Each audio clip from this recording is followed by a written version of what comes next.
des images. Voilà, donc je vais partager mon bureau.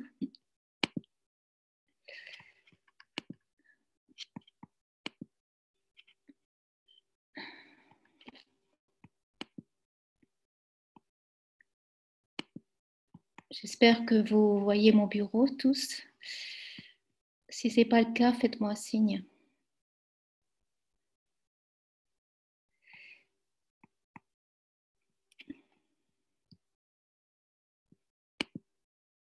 Ok, donc apparemment...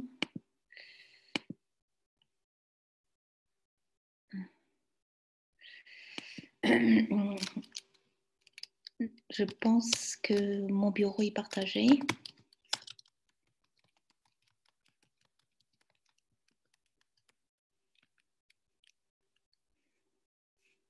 Et on commence la session.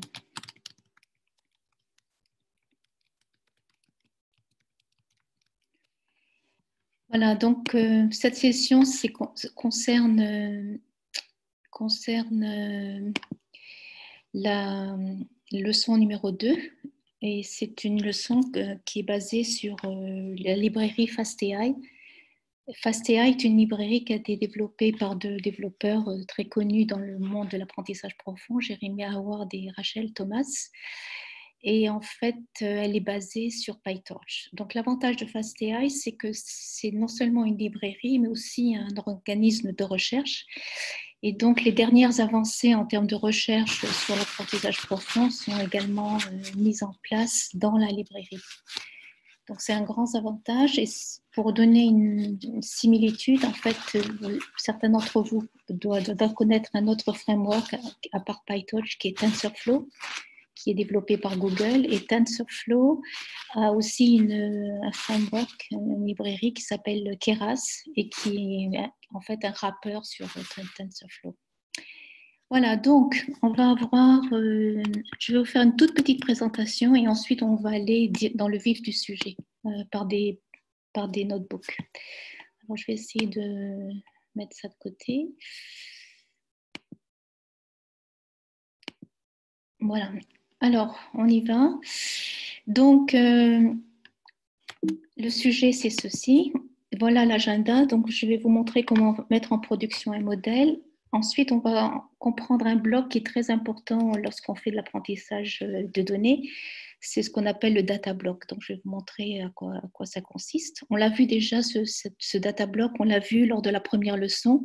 Et là, je vais le redétailler parce que c'est une étape importante pour constituer votre jeu de données et avoir deux phases, une phase d'entraînement, ce que l'on appelle, et une phase de validation.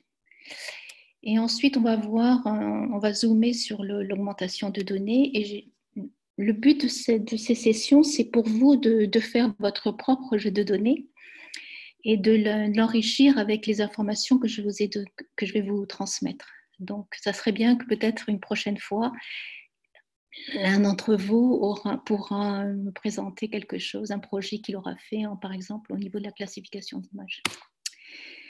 Alors, quand on parle de données, on a accès à des jeux de données. Donc, la plupart pour ces leçons qu'on va avoir ensemble, on va travailler sur différents types de données, des données universitaires, des données venant de la base de concours Kaggle, qui est très connue par les data scientists, qui va vous permettre d'accéder à des jeux de données intéressants. Et puis, vous avez aussi un moteur de recherche Google qui s'appelle Google Dataset Search et qui va vous permettre de rechercher des données. Sur cette présentation ici, je vous donne les liens importants pour FastAI. Et donc là, vous avez un environnement de support ici. FastAI.fr, qui est sur Slack, et vous avez un forum qui est très riche en informations. Vous allez pouvoir partager éventuellement votre projet sur ce forum-là. C'est un forum FastAI. Et enfin, j'ai ma chaîne YouTube. Donc, sur cette chaîne YouTube, je vais poster tous les enregistrements Zoom que nous faisons pour chaque leçon. Et en fait, je ne me suis pas trop présentée, en fait. Donc, je m'appelle Anne-Marie Roy. Ici, vous avez mon lien LinkedIn. Je reviens d'expatriation. J'ai travaillé 10 ans en Chine. Et donc, l'année dernière, ou l'année d'avant, même en 2018, j'ai commencé à monter un groupe d'études sur FastAI à Shanghai. Et ici, vous avez l'environnement Slack pour Shanghai. Donc, l'environnement Slack pour Shanghai est beaucoup plus fourni que l'environnement de support en France parce qu'en fait, je l'ai commencé il y a presque 2 ans même. Voilà, donc me voici, Anne-Marie Roy, mon profil LinkedIn, mes coordonnées. Je suis sur Twitter, donc ça c'est mon compte Twitter. Et en fait, pourquoi j'ai créé ce groupe? Tout simplement pour créer une communauté d'apprenants et d'experts. On va pouvoir se former ou se perfectionner sur l'étude de l'apprentissage profond. Le but de ce groupe, c'est de connecter des débutants et des experts intéressés dans ce domaine. Et enfin, j'aimerais que certains d'entre vous puissent présenter des projets qu'ils ont réalisés sur différents sujets comme la vision par ordinateur, le traitement automatique du langage naturel, en anglais c'est NLP, les données tabulaires et le filtrage collaboratif. On a un environnement de support et ici vous avez le lien d'invitation. Je vais vous communiquer je vais mettre cette présentation dans l'environnement de support, donc vous le verrez dès demain. Cette présentation, vous la verrez dès demain. Je vous ai déjà donné dans le chat mon accès à GitHub. Donc, la mise en production d'un modèle, qu'est-ce que c'est? En fait, on va prendre, une fois que votre modèle a été entraîné et vous êtes satisfait par les prédictions que votre modèle va vous donner, on va pouvoir le mettre en production. Donc, généralement, ce que l'on va faire, c'est qu'on va s'appuyer sur une structure de type cloud et on va utiliser des services web. Donc, c'est ce qu'on appelle des API RESTful. Et en fait, vous allez par exemple par une connexion HTTP mettre un fichier en ligne, par exemple une image de votre chat, et le système va s'appuyer sur votre modèle d'entraînement qui a été donc exporté et qui va vous donner le résultat de la catégorie de votre chat, par exemple la classe. Est-ce que c'est un chat de type, je ne sais pas, ou un chien de type chebanou ou quelque chose de ce genre. Voilà, donc en fait, la technologie derrière, c'est tout ce qui est web service. Alors, je vais vous montrer un exemple en ligne qui existe déjà et qui a été bâti avec FastAI. Okay, et donc, le but, donc là, c'est un modèle qui a été exporté déjà et pour lequel j'ai cette interface. Et donc, je vais sélectionner une image. Et donc, je vais aller je vais prendre une image de Black Bear, par exemple. OK. Et puis, donc, je demande au système qu'il analyse cette image. Et donc, il va vous donner, voilà, la classe. Donc, la classe, c'est un Black Bear. Je peux changer l'image. Je vais prendre un teddy bear, par exemple. Et donc, là, si je demande analyse, il va me dire que c'est un teddy. OK. Donc là, en fait, ce que vous voyez, c'est le résultat d'un modèle en production. Donc, ça consiste en quoi? Ça consiste à faire une page HTML avec du CSS, etc. Avoir un JavaScript pour sélectionner une image et avoir un autre JavaScript pour analyser l'image en appelant le modèle. Okay, donc, on va voir ceci, donc, comment c'est fait. Donc là, je vous ai donné cet exemple en ligne. Et je vais vous montrer un exemple avec une infrastructure cloud qui s'appelle Render.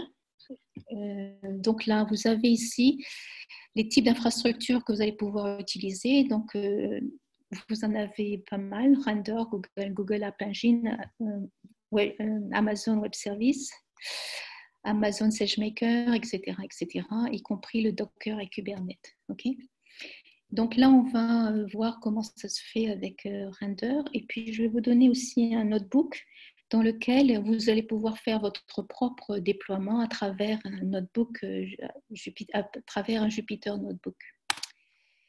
Voilà, alors, pour réaliser une mise en production, vous allez devoir configurer votre projet. Alors, peut-être que je vais rapidement, trop vite dans le vif du sujet. Je vais vous rappeler comment on se construit un modèle rapidement parce que ça a été l'objet de la session, la leçon 1. Donc, je ne vais pas revenir dessus. Allez, regardez ma chaîne YouTube pour voir comment créer un classificateur d'images. Là, je vais vous montrer les principes généraux d'un classificateur d'images et ensuite, je reviendrai sur cette présentation. Donc, je vais aller sur ma...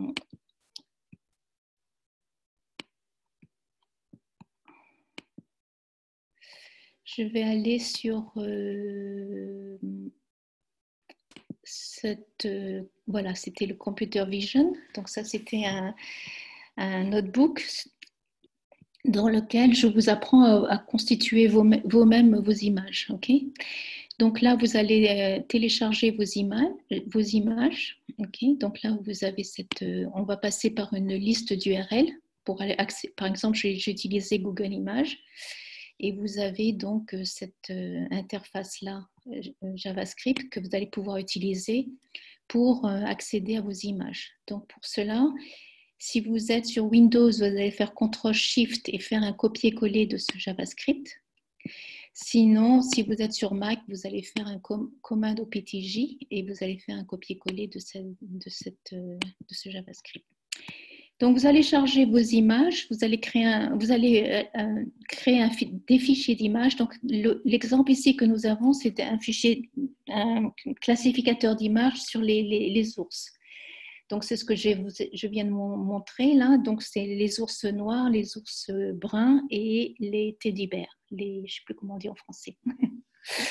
Alors, donc, là, la première étape, c'est d'aller chercher vos images d'URL. Ensuite, vous allez créer votre répertoire. Ensuite, vous allez constituer un data loader. Donc là, vous allez utiliser un image data loader. Et donc là, je vais baser sur un dossier.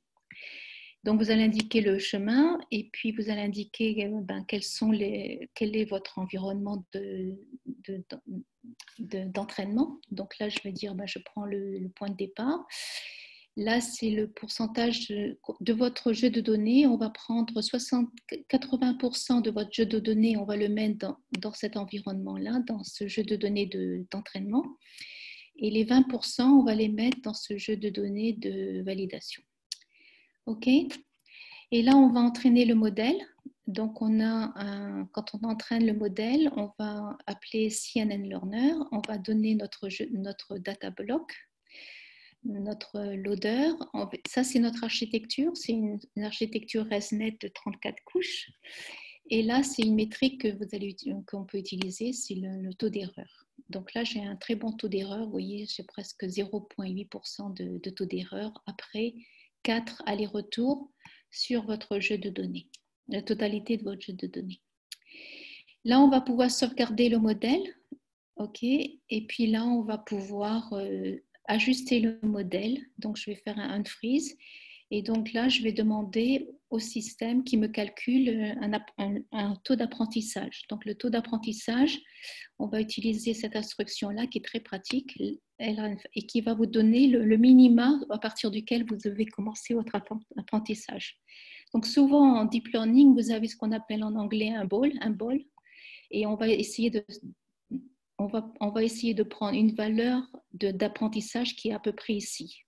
Surtout pas ici et surtout pas là, mais quelque part vers le bas, le bas du bol.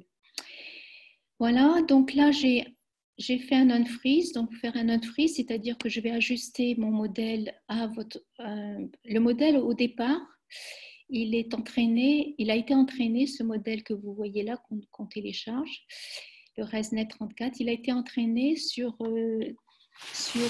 des millions d'images. OK. Et donc là, on le prend tel quel et on l'ajuste pour vos données. Et là, je vais faire ce qu'on appelle en anglais un fine-tuning. Je vais faire un unfreeze de mon modèle.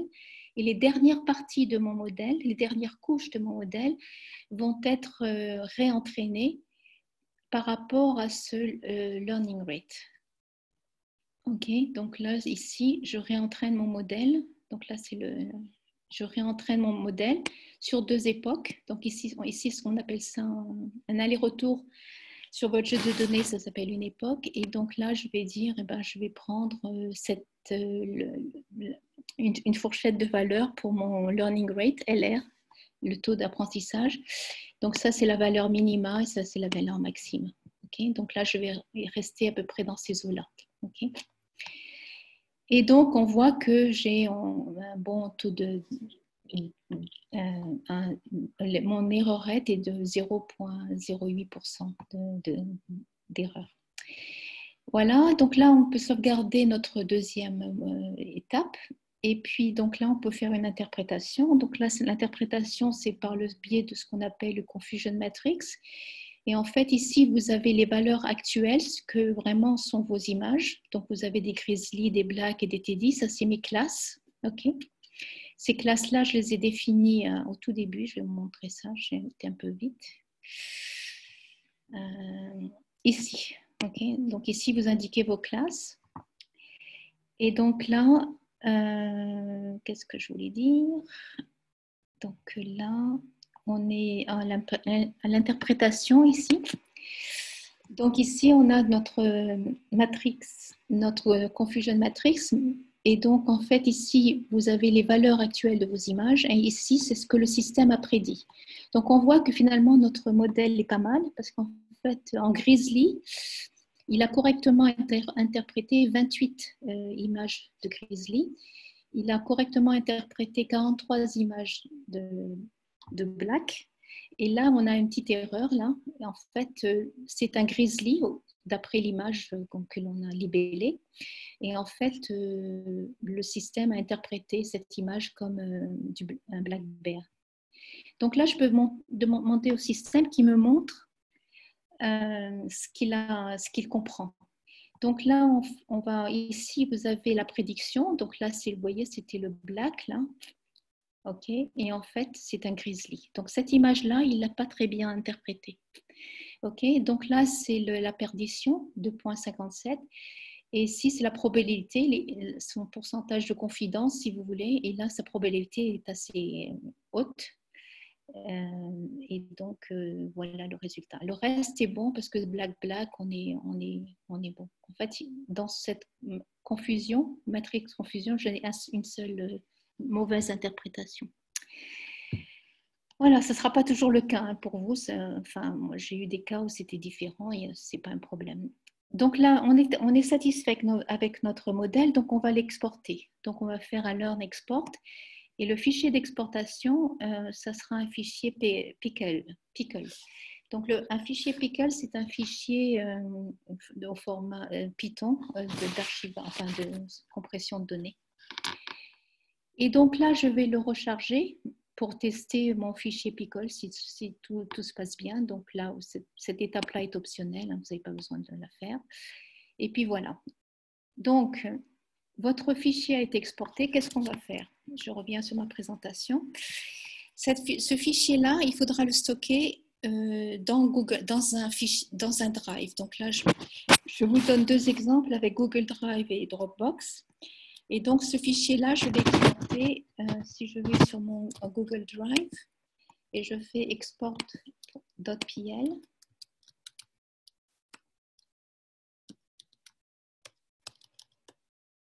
Je vais mettre en...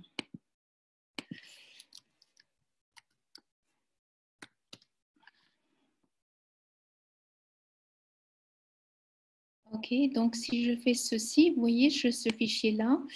Et pour ce fichier-là, ce qu'il faudra faire, si vous êtes sur Google Drive, il faudra faire bouton droit et obtenir un lien de partage. Donc, si vous faites ceci, moi je l'ai déjà fait, comme vous pouvez le voir, j'ai ce lien de partage. Mais assurez-vous que vous allez pouvoir, n'importe qui pourra exécuter ce lien de partage. Donc là, j'ai anyone link, OK, et ce n'est pas restreint. Donc, je vais copier ce répertoire, ce fichier-là. Et donc, ce que je vous indique ensuite, c'est que une fois que vous allez devoir utiliser un utilitaire qui va vous permettre de générer un lien qui pourra être directement téléchargeable. Okay? Donc là, pour Google Drive, vous avez ce lien-là. Donc, je peux y accéder. En fait, je l'ai déjà. Donc, et ici, vous rentrez votre lien. OK. Et ça, c'est typique à Google. Et faites attention à ça si vous utilisez Google Drive. Votre fichier d'export de modèle peut être très, très, très volumineux. Okay. Moi, par exemple, j'ai 111 mégabytes pour ce fichier. Ce n'est pas très volumineux parce que je n'ai pas fait un essai très large d'images, de classification d'images. Mais si vous pouvez avoir un fichier très, très volumineux. Et au-delà de 100 mégabytes, Google va penser que quand votre lien de téléchargement va être peut-être comment dirais-je, un bug. C'est pas un bug, c'est bon, il peut y avoir un problème de sécurité. Et donc, dans ces cas-là, en fait, il va vous demander de renseigner une API de votre Google Drive.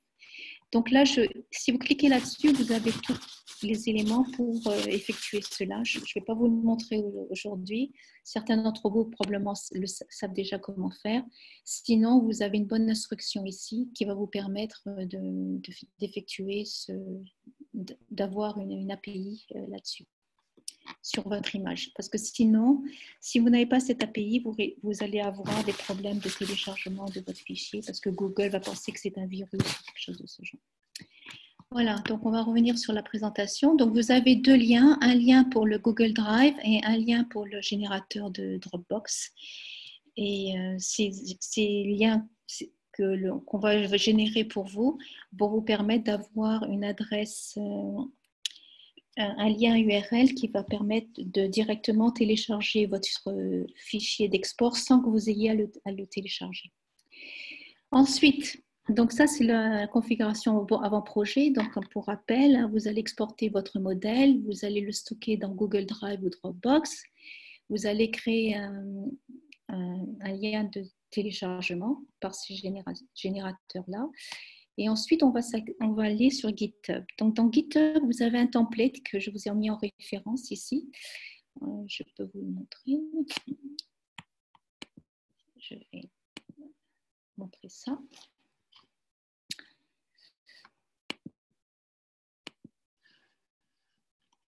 Donc, c'est dans mon répertoire GitHub. OK. Et ce lien, c'est un template, en fait, que j'ai pris d'une autre personne qui avait déjà développé ça. Alors, à quoi ça ressemble? Ça va être votre application en ligne. OK. Donc là, on a un répertoire app, et on va utiliser un environnement de type Docker. OK. Donc là, ici, vous avez les informations nécessaires pour constituer votre environnement. Donc là, je vais cliquer sur requirement.txt. Et donc là, vous voyez que je vais utiliser, parce qu'on va utiliser un mode asynchrone, donc on va utiliser ce genre d'informations. Et là, je vais utiliser FastAI2. OK? Donc, je vais revenir ici sur mon répertoire déploiement. Et ce que vous allez devoir faire, la seule chose que vous allez devoir faire, c'est que donc vous allez devoir, comme on dit en anglais, fork cet environnement-là dans votre répertoire GitHub. OK? Et ensuite, j'ai...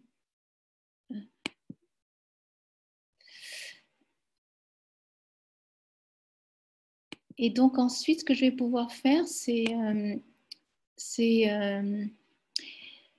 aller sur ce répertoire-là, app. Et donc là, ce que je vais pouvoir faire, c'est... Pardon, je n'ai pas été.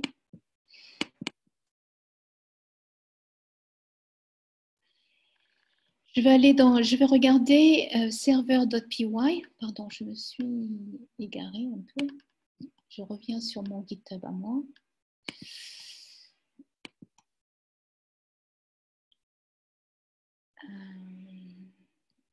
Celui-là. Non, pardon. C'est l'effet démo. Je vais revoir ici mon répertoire.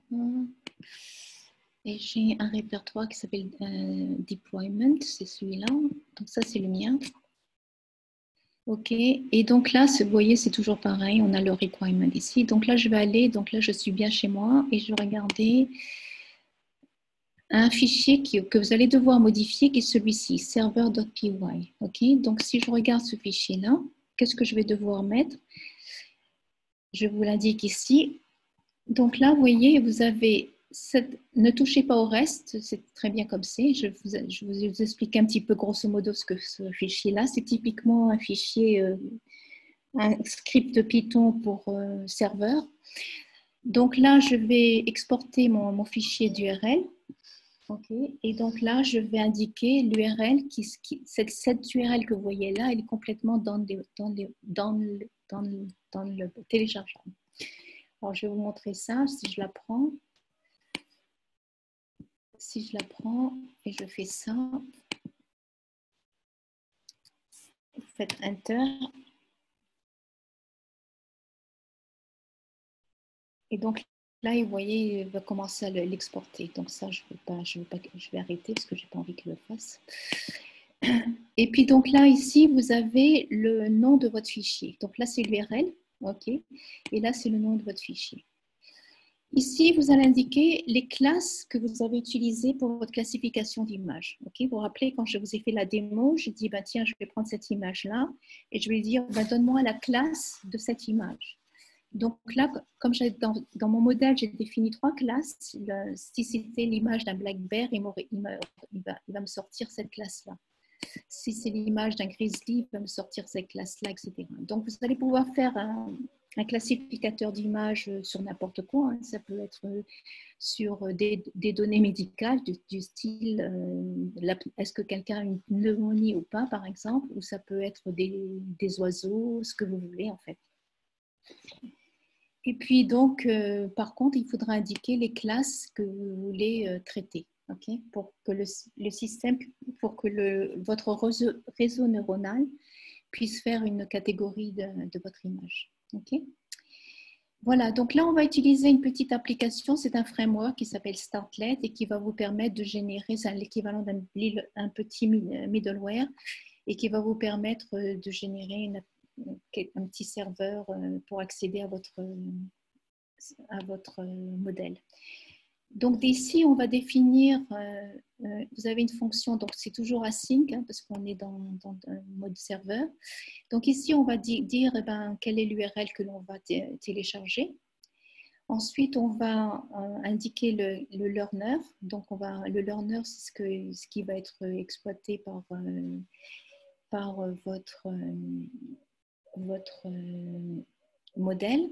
Et vous voyez que quand on exporte un modèle, on n'a plus besoin de travailler sur une GPU. Okay. Quand vous allez pouvoir utiliser une CPU. Okay. Donc, c'est ce que l'on indique ici.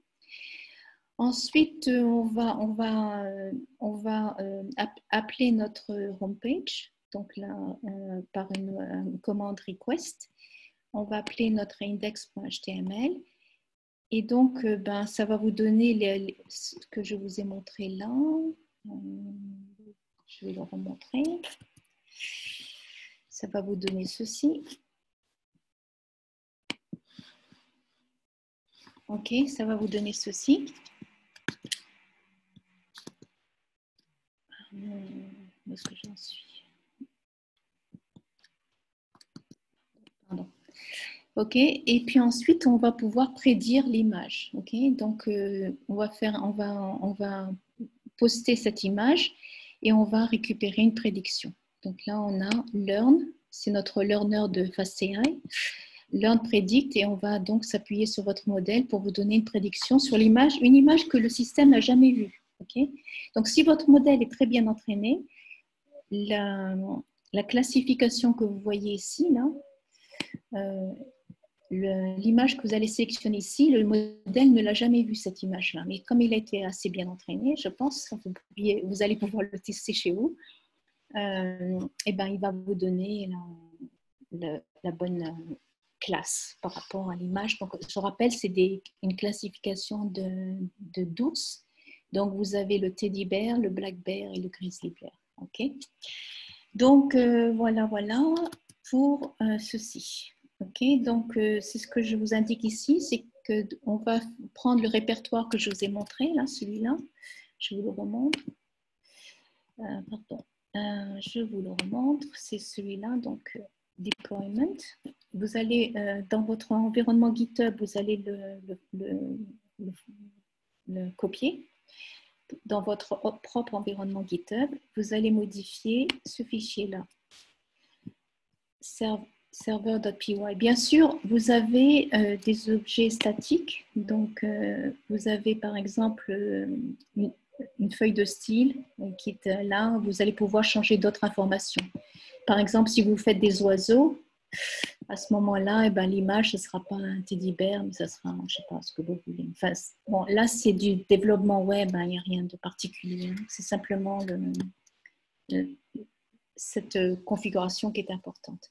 Donc, n'oubliez pas, quand vous travaillez sur ce fichier-là, server.py, n'oubliez pas de renseigner le fichier d'export, okay, l'URL du fichier d'export.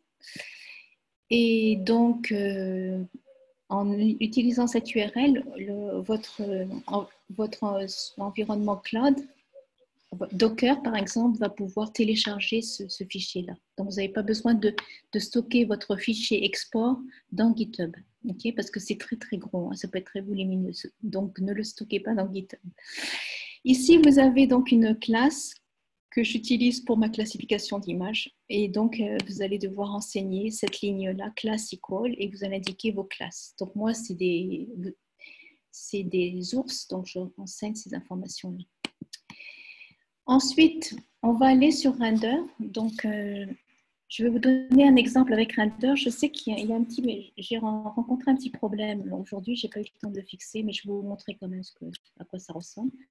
Donc ici, vous avez un render.com. C'est une infrastructure cloud et qui est assez simple d'utilisation et qui va vous permettre de déployer un modèle basé sur le modèle que je vous ai montré. Donc là, ici, vous voyez, j'utilise FastAI2 Startlet Master.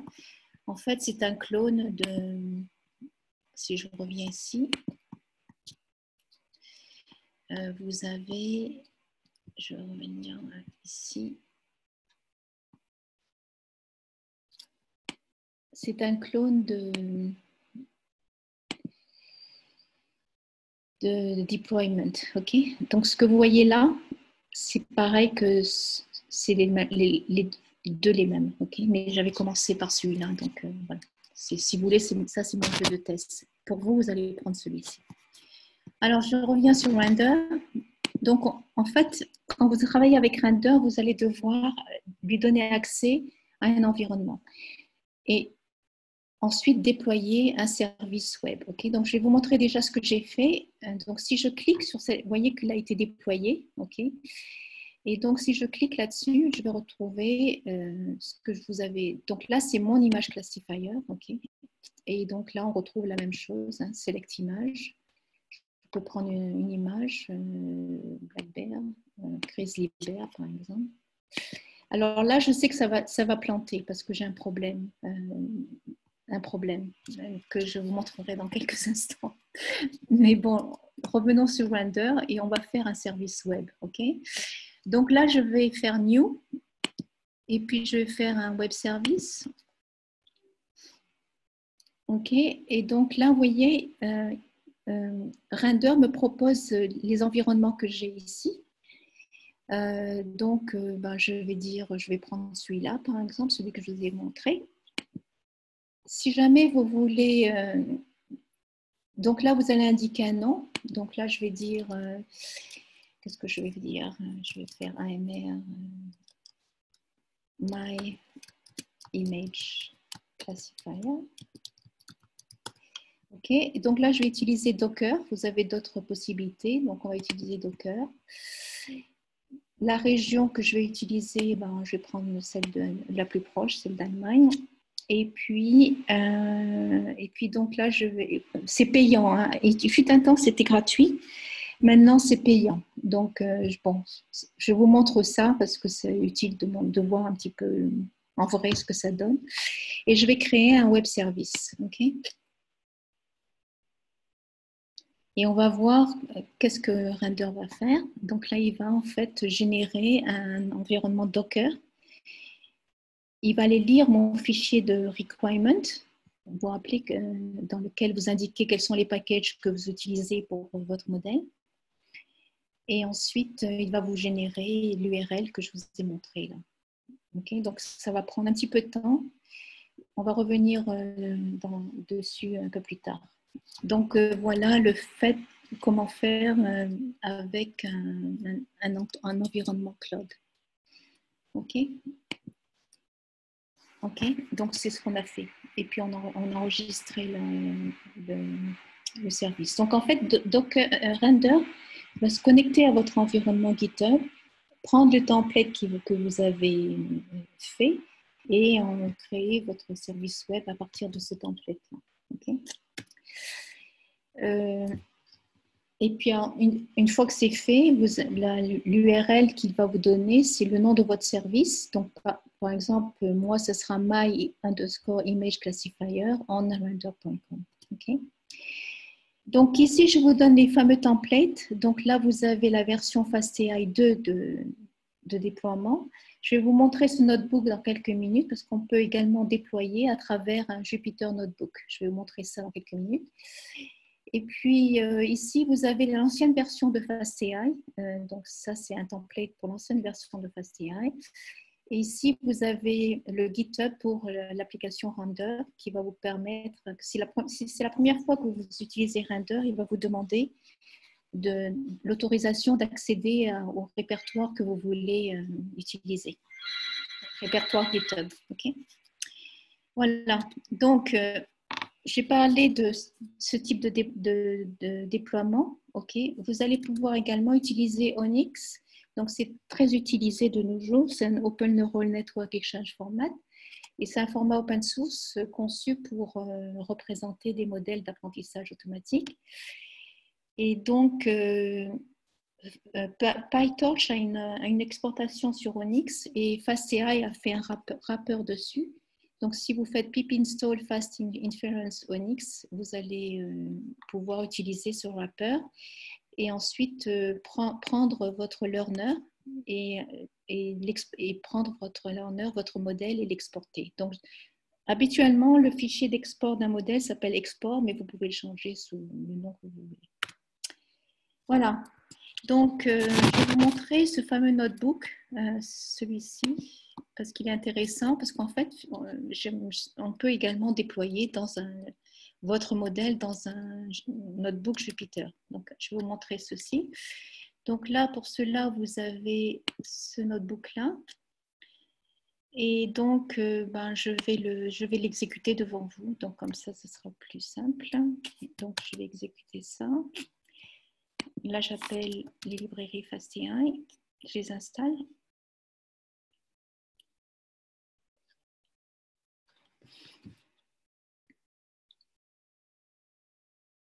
Ensuite, je vais importer ce qui m'est nécessaire. Donc, je vais utiliser un widget pour importer un fichier et l'analyser derrière. Là, je vais monter mon Drive Google. Donc, il est déjà monté. Ça signifie que si je vais ici, vous voyez, j'ai mon Drive Google ici. OK. Ensuite, je vais voir le chemin, s'il a bien pris le chemin. OK. Pardon, je vais exécuter ça. Je vais prendre le chemin. Donc là, le chemin, maintenant, c'est dans ce niveau-là. Donc là, je vais pouvoir demander la liste des fichiers dans ce répertoire-là. Et ensuite, je vais charger mon fichier d'export. OK? Donc là, je vais aller le chercher dans un Google Drive. OK? Là, c'est un petit utilitaire, un widget, et dans lequel je vais pouvoir télécharger un fichier. Donc, je fais ça. Ensuite, je vais créer une fonction qui s'appelle onClick. Donc, quand je vais cliquer sur un bouton, qu'est-ce qu'il va faire? Il va créer une image. Donc, je vais utiliser une librairie Python PILimage basée sur votre, la photo que vous avez, l'image que vous avez renseignée. Et puis, il va me donner une prédiction. OK? Donc, je vais renseigner cette information. Et donc, maintenant, je vais dire, je vais charger ceci. Et donc là, je vais prendre un upload. Là, c'est mon widget. Et là, on va faire Grizzly Bear pour changer. OK, et donc voilà, donc le résultat. Vous voyez ce que vous voyez là, c'est Predict. Et il vous donne une prédiction que c'est un black bear et la probabilité c'est 92%. Donc là, je suis tombée sur l'image qui en fait était un petit peu foireuse. Je vais prendre une autre image. Je vais prendre un cute teddy bear. Vous pouvez le tester. Donc là, il me dit que c'est un teddy et il est 100% sûr que c'est un teddy. Ok, donc voilà un moyen de tester rapidement un déploiement d'un modèle avec Jupyter Notebook. Ok, donc pour ceux qui connaissent Onyx, ça m'intéresserait de savoir si quelqu'un pourrait prendre en charge un déploiement d'un modèle, d'un classificateur d'images tel que je l'ai présenté en leçon numéro 1 et l'appliquer sur et utiliser Onyx pour charger ce modèle dans Onyx. Ok, donc on va passer à... Voilà, donc là j'ai terminé avec la mise en production. Vous voyez que ce n'est pas très compliqué. Pour résumer, vous allez exporter votre modèle, vous le sauvegardez dans un fichier Google Drive ou Dropbox, et ensuite vous générez une URL qui va permettre au modèle de se télécharger automatiquement. Et ensuite, vous allez indiquer dans le server.py, sous l'application, sous le répertoire app, vous allez indiquer votre lien à votre fichier URL, le nom de votre fichier. Donc, par défaut, c'est export, donc pickle. Et puis ensuite, vous allez indiquer les classes que vous avez utilisées pour votre classification de données. Donc là, rappelez-vous, c'était Black, Teddy, Grizzly. Voilà.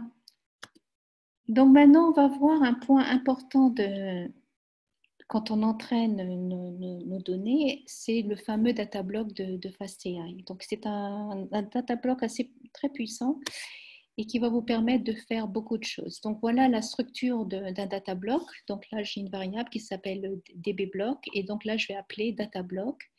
Et là, vous avez, donc ça c'est ma classe data block, et donc là, vous avez différents arguments qui pourront être utilisés pour monter votre bloc de données.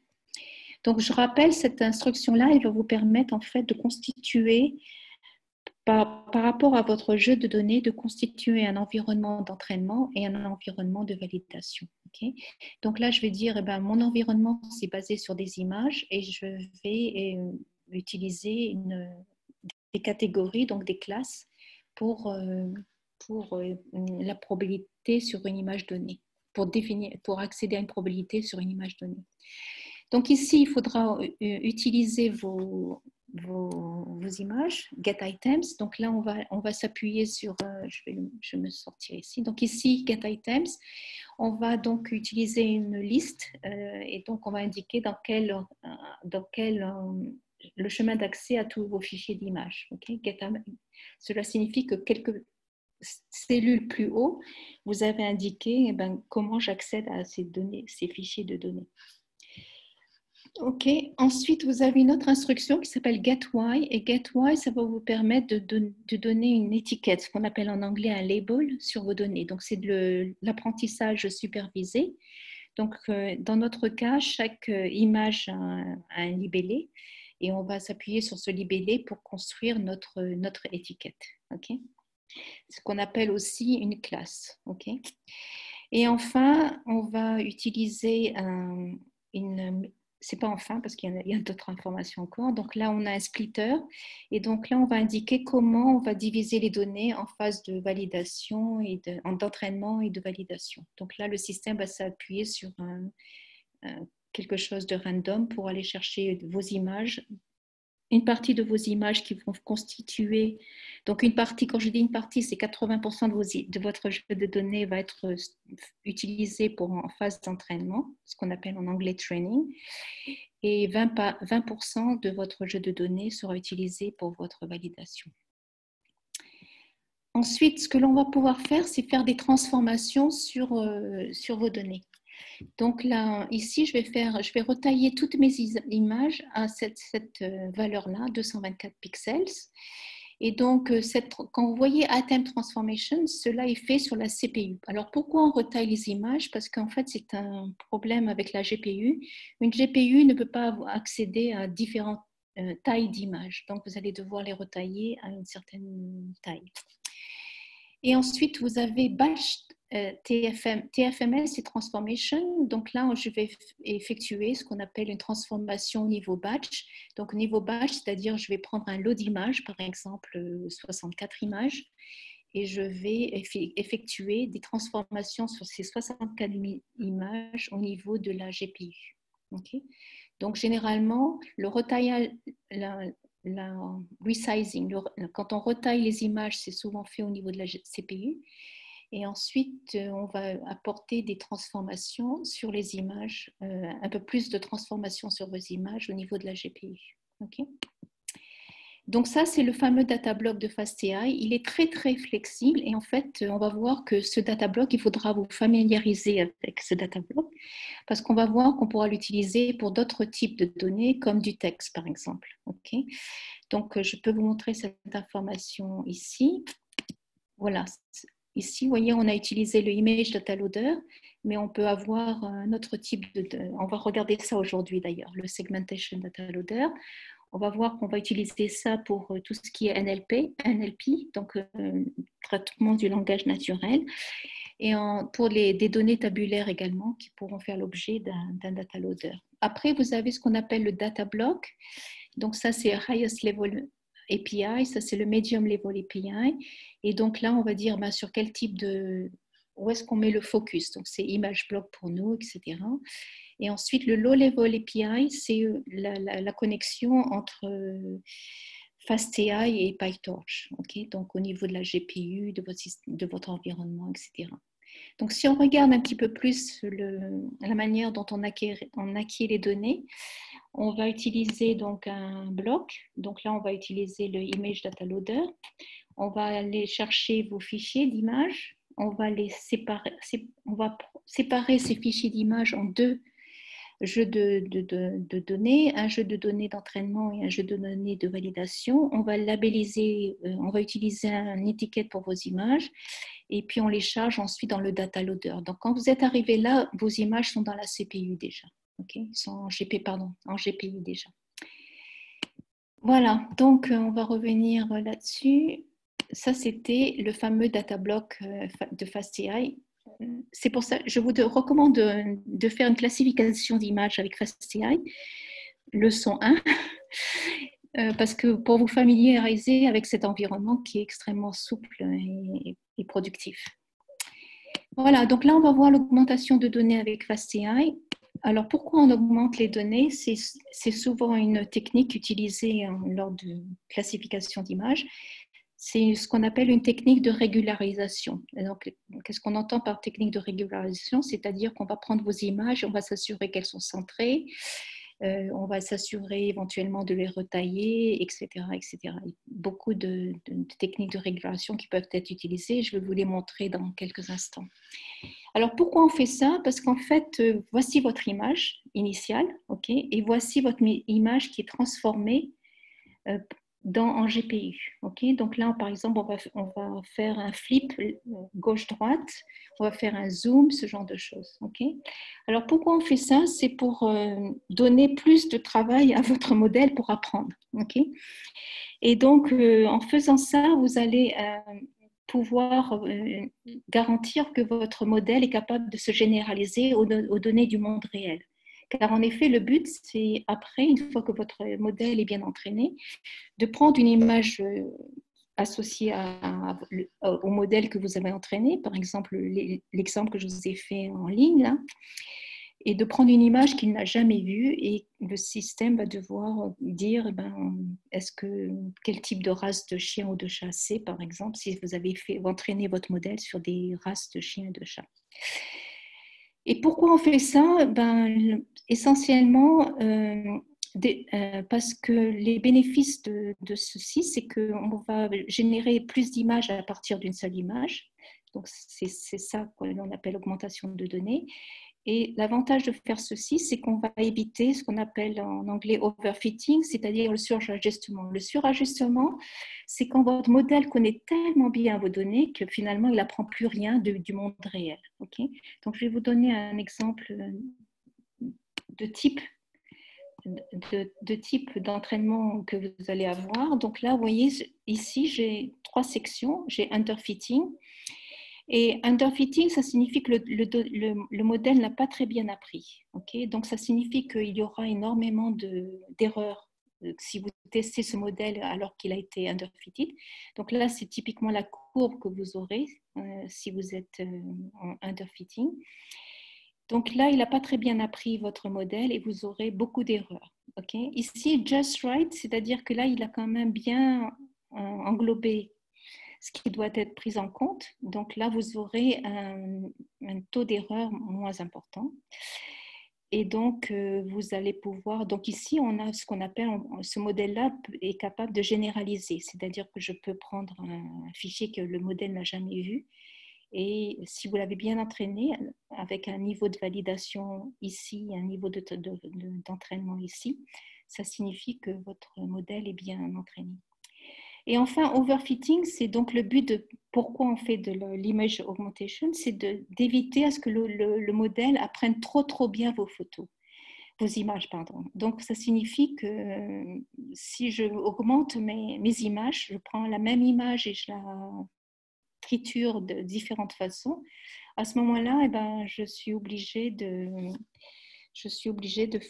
faire en sorte que le modèle apprenne mieux. Okay?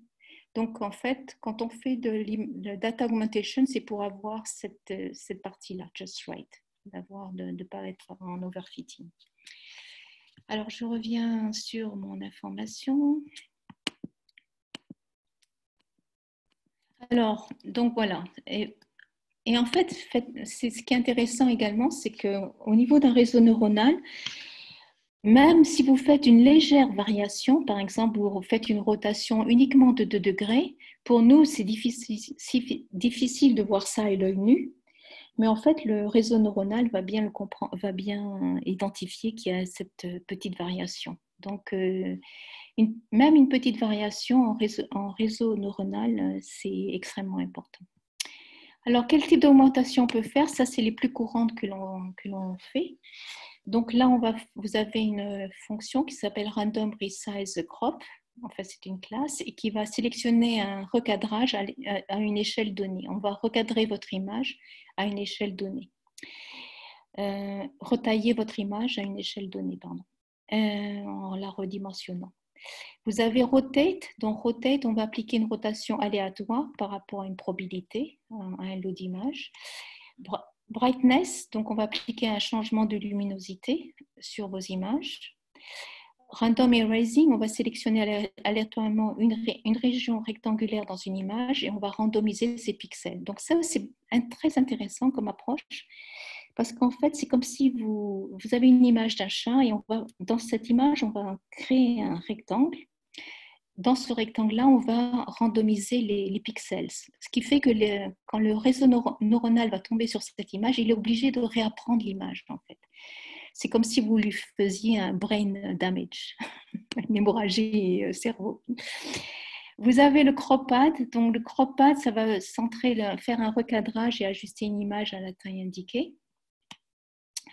Vous avez un zoom, vous allez pouvoir appliquer un zoom sur vos images. Donc ça peut être utile, notamment en imagerie médicale ou alors en imagerie de satellite. Ça peut être intéressant de faire des zooms. Vous avez un warp, donc là, ça va appliquer une déformation en perspective. Vous allez pouvoir faire un contraste. Donc, et puis enfin, une image, c'est du numérique, des entiers.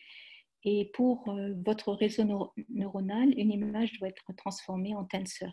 Donc, vous avez INT, to float tensor, qui transforme votre image en float tensor.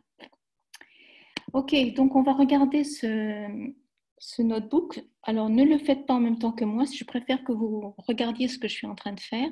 Et ensuite, vous avez à loisir, quand vous êtes chez vous, ce week-end par exemple, de retravailler ces notebooks pour votre propre classification d'images et aussi pour une augmentation de données. Alors, on y va. Revenir sur mon... Et on va travailler sur ce notebook-là, Zero Computer Vision. Non, pas celui-là, pardon. Je vais prendre celui-là.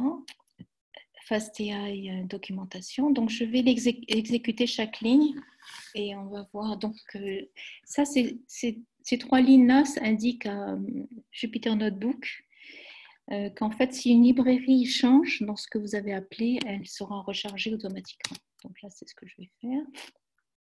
Alors, vous voyez, là, je suis en train de me connecter à un environnement. OK ? Voilà, donc là, je suis connectée à cet environnement-là.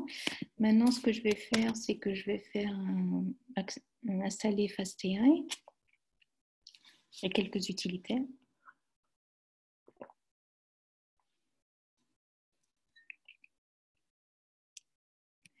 Ensuite, je vais lancer ceci. Je vais importer certaines informations, notamment FastAI Vision. Là, c'est le widget et là, c'est tout. Et donc là, je vais créer, là, donc vous voyez, ici, si je clique là-dessus, je n'ai pas de répertoire images. OK. Ça, c'est un répertoire qui est donné par défaut avec Google Colab. Donc là, je vais dire, je vais créer ce répertoire. Et donc, si je fais un refresh, maintenant, j'ai ce répertoire-là. OK, image. Donc ici, je vais télécharger un fichier. J'aurais pu utiliser un widget, mais bon, c'est pas grave. Je vais prendre celui-là, copie.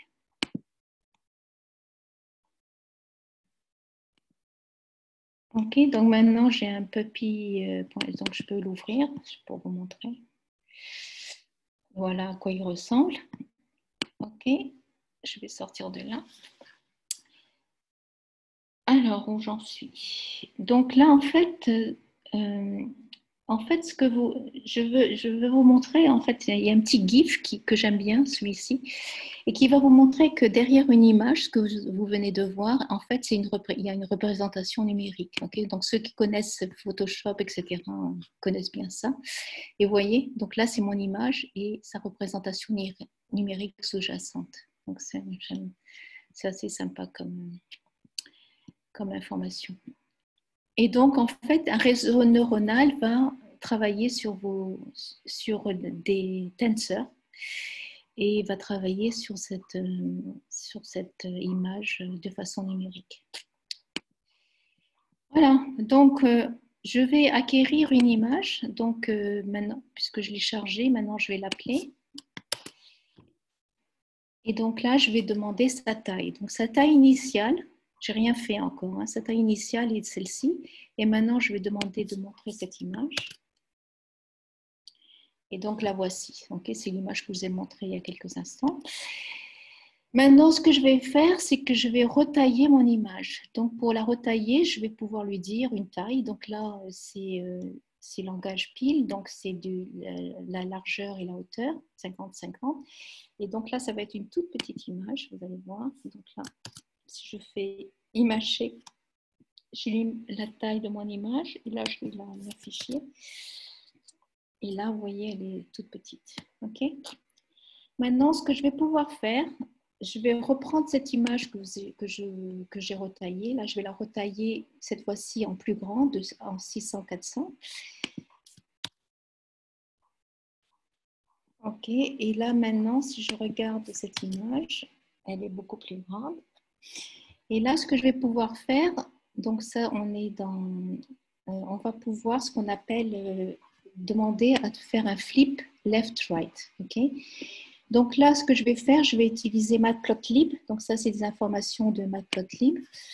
Et ces informations, qu'est-ce qu'elles indiquent? Elles indiquent qu'on a finalement deux plots, 0 et 1. Okay?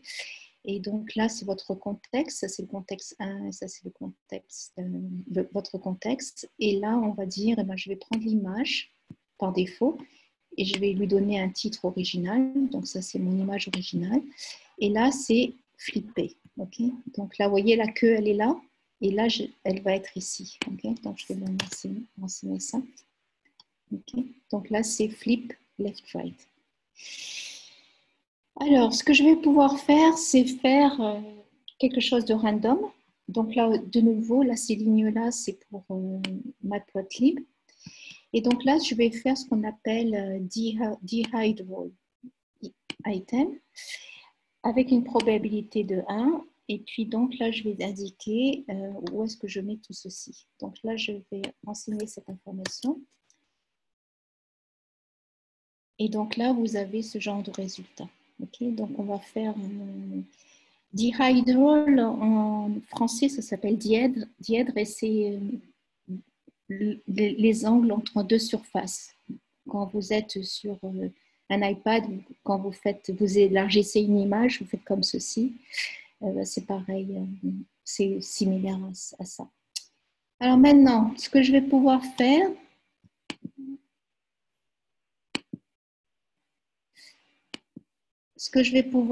c'est ceci. Pardon. Oups. Donc, je vous explique les instructions là. Je n'ai pas trop le temps d'en parler. Sachez que quand on travaille avec des images, vous rappelez-vous, vous avez votre environnement d'entraînement et de validation. Et donc, le système va prendre vos données et les splitter entre deux environnements, l'environnement d'entraînement et l'environnement de validation. Donc, quand vous voyez cette instruction-là, ça signifie que je suis sur l'environnement d'entraînement. OK? Et donc, à tout moment, quand vous regardez du code FastAI ou n'importe quel code, en fait, vous allez pouvoir utiliser c'est ce qu'on appelle les magic lines. Donc, ici, vous allez pouvoir avoir le code associé à showImage, par exemple. Donc, moi, ça se construit par un onglet parce que j'ai demandé à ce que ça se mette sur un autre onglet. Vous allez voir. Donc là, vous voyez, je suis sur mon onglet showImage. Et là, on a l'image, l'axe, la taille, le titre, le contexte. Et puis, voilà. Donc là, on va utiliser, on va mettre en place une image dans un contexte plot. Je reviens ici. Je vais sortir de là.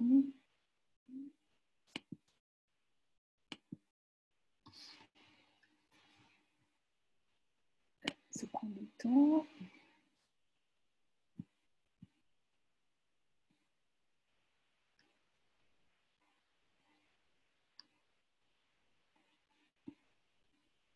Grosse erreur.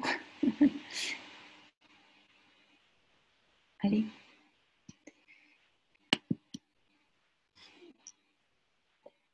Ok. Voilà. Maintenant, ce que je vais pouvoir faire, c'est faire retailler comment on dit cropping, retailler une image, redimensionner une image, retailler une image et mettre un peu de padding. Ok. Donc là c'est mon plotting. Donc là, c'est Matplotlib. Et donc là, je vais dire, je vais utiliser ce type de padding. Cette taille de padding, donc là c'est 300 pixels, 500 et 700. Et donc je vais montrer mon image, je vais utiliser Image Crop Pad avec la taille. Et la taille que vous voyez là, c'est la taille qu'il va utiliser dans cette liste-là. OK? Donc je vais exécuter cette information. Et donc voilà la taille 300, donc vous voyez, size, je vais récupérer cette information d'ici. Okay.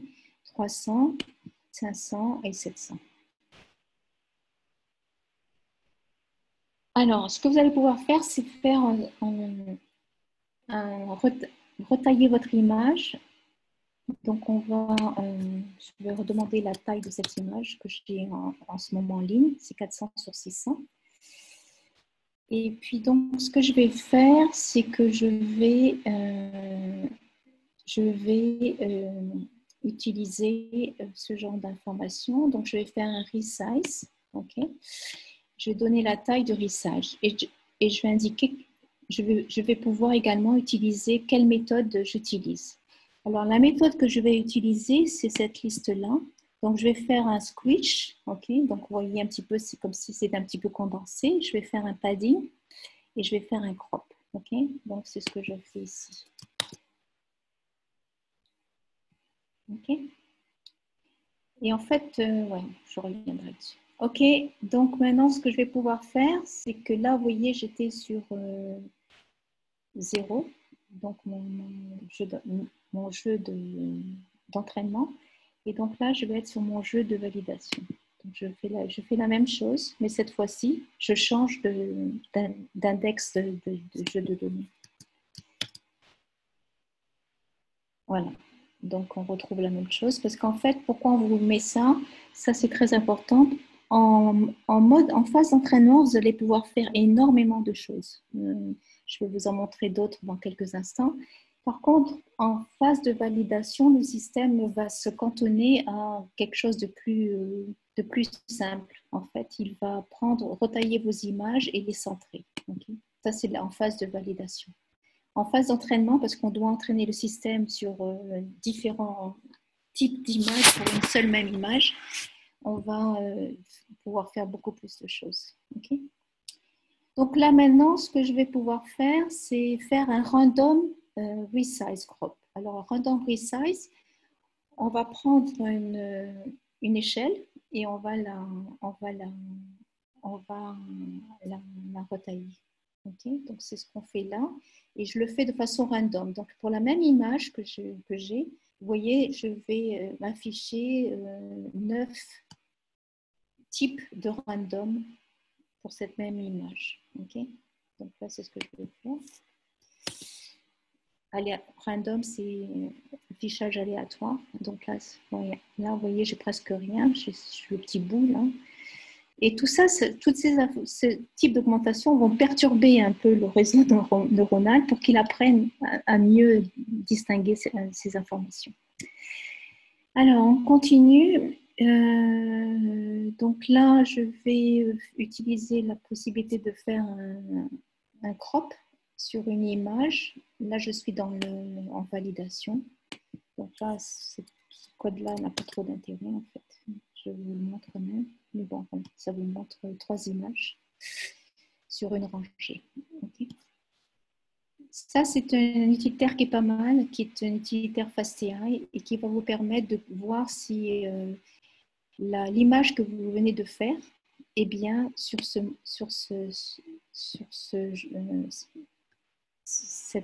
arrêt 256 sur 256.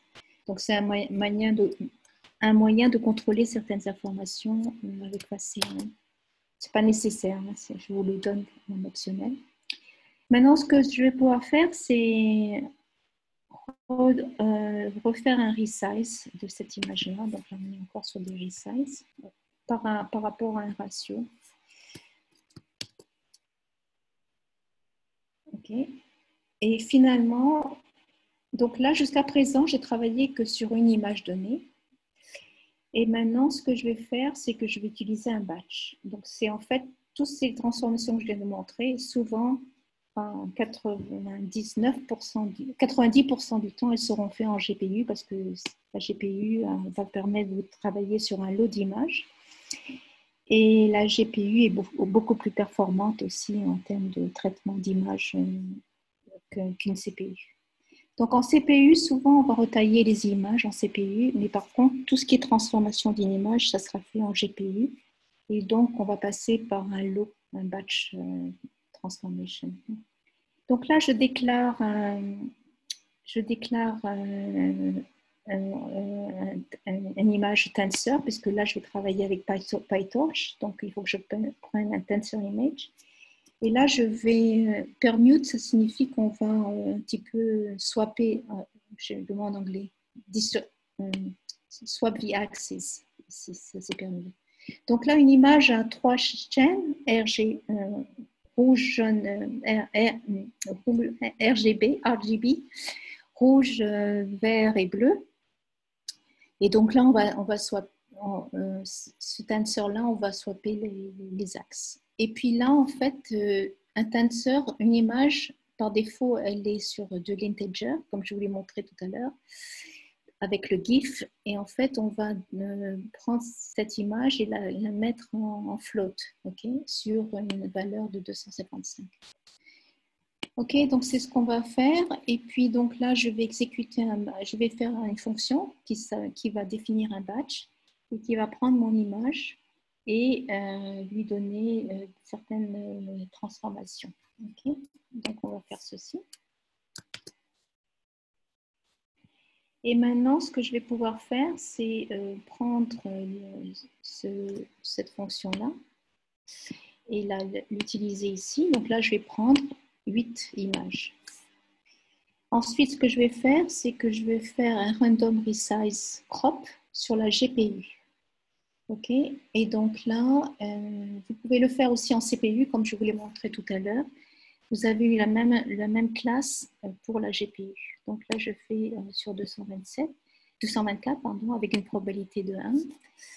Et puis donc là, je vais plotter, je vais mettre en place ces images sur Matplotlib.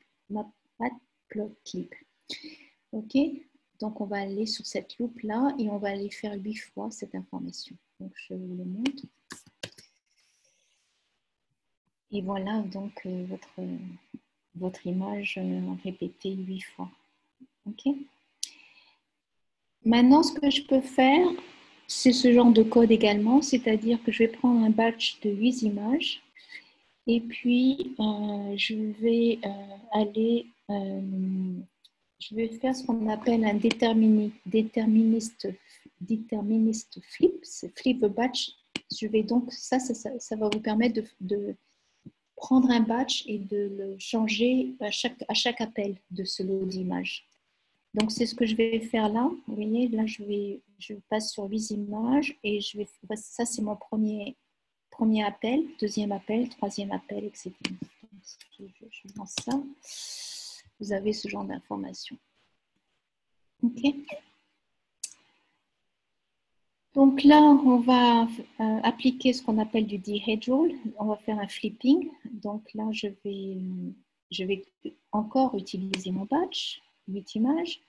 Je vais créer une variable qui s'appelle DIH et je vais prendre un dehead-roll, une classe dehead-roll. Et donc là, ce que je vais pouvoir faire, c'est utiliser cette instruction draw.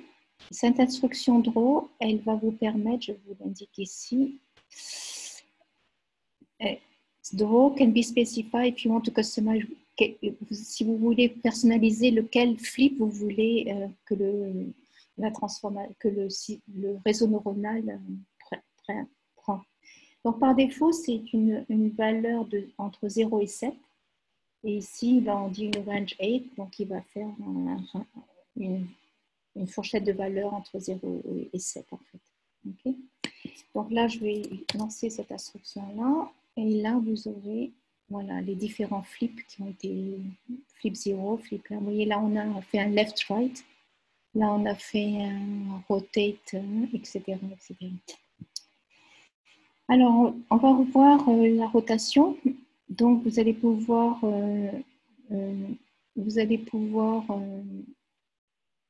effectuer une rotation. Et la rotation, vous allez devoir indiquer le maximum degré de probabilité pour un lot d'image. Donc là, c'est mes degrés que je store dans cette variable-là, θ. Et θ, par défaut, dans FastAI, elle a ces degrés-là de rotation. Okay. Et donc là, ensuite, je vais prendre cette information et puis je vais faire Show Image. Je vais prendre mon image et puis je vais utiliser la rotation que j'ai indiquée dans cet arrêt. Okay. En degrés. Et donc, si je fais ceci, voilà les différentes rotations. Donc là, il n'y a aucune rotation. Là, il y a une rotation de moins 15 degrés. Là, il y a une rotation de moins 30 degrés, plus 15 et plus 30. Okay.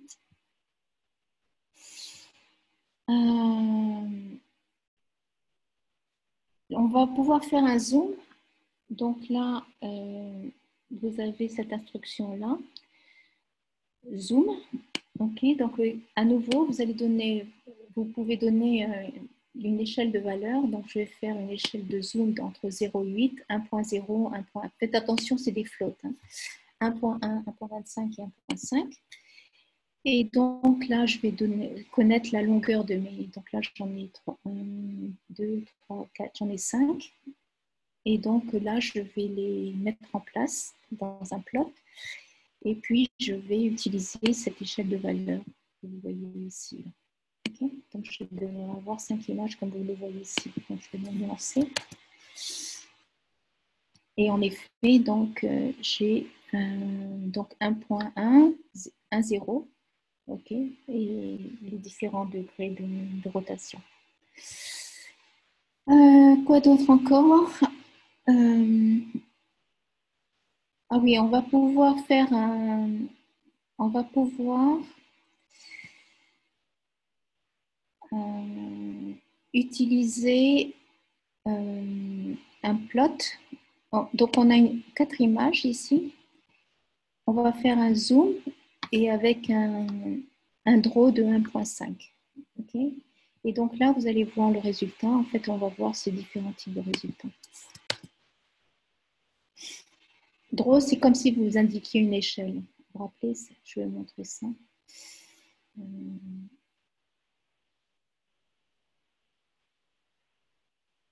sais plus où je l'avais mis. Bon,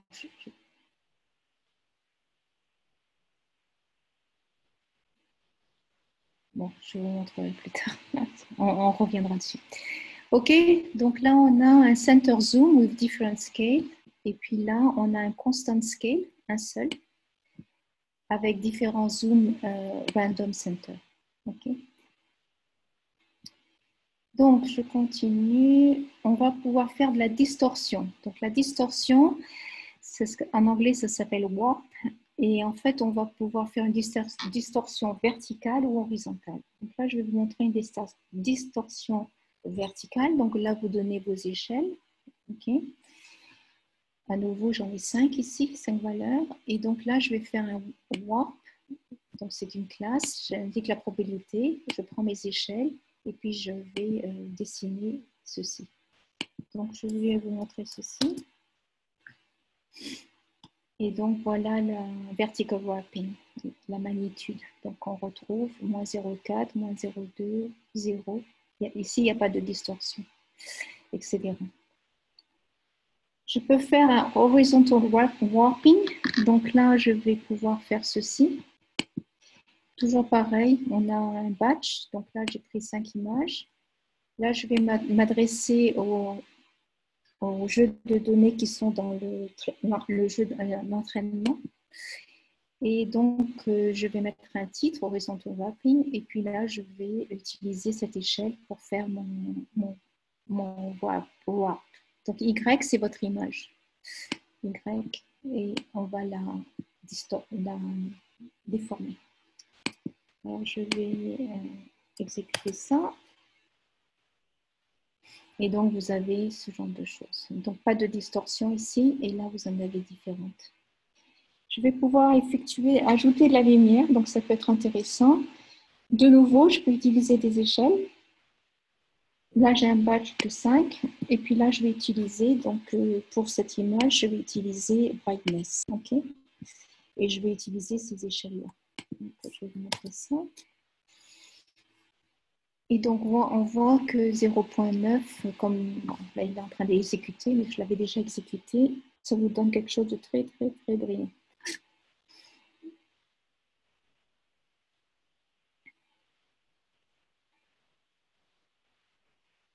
OK, donc là, on a quelque chose de très brillant. Vous allez pouvoir appliquer un contraste, pareil, OK, donc, mais cette fois-ci, je vais utiliser contraste. Je vais exécuter ça. Et donc, vous avez ce genre de contraste.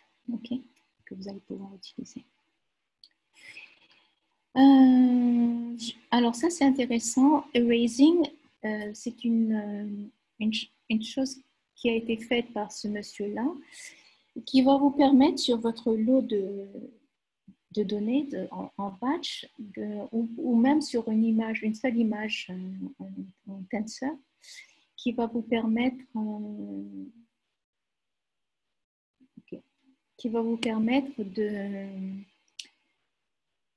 de mettre un petit rectangle.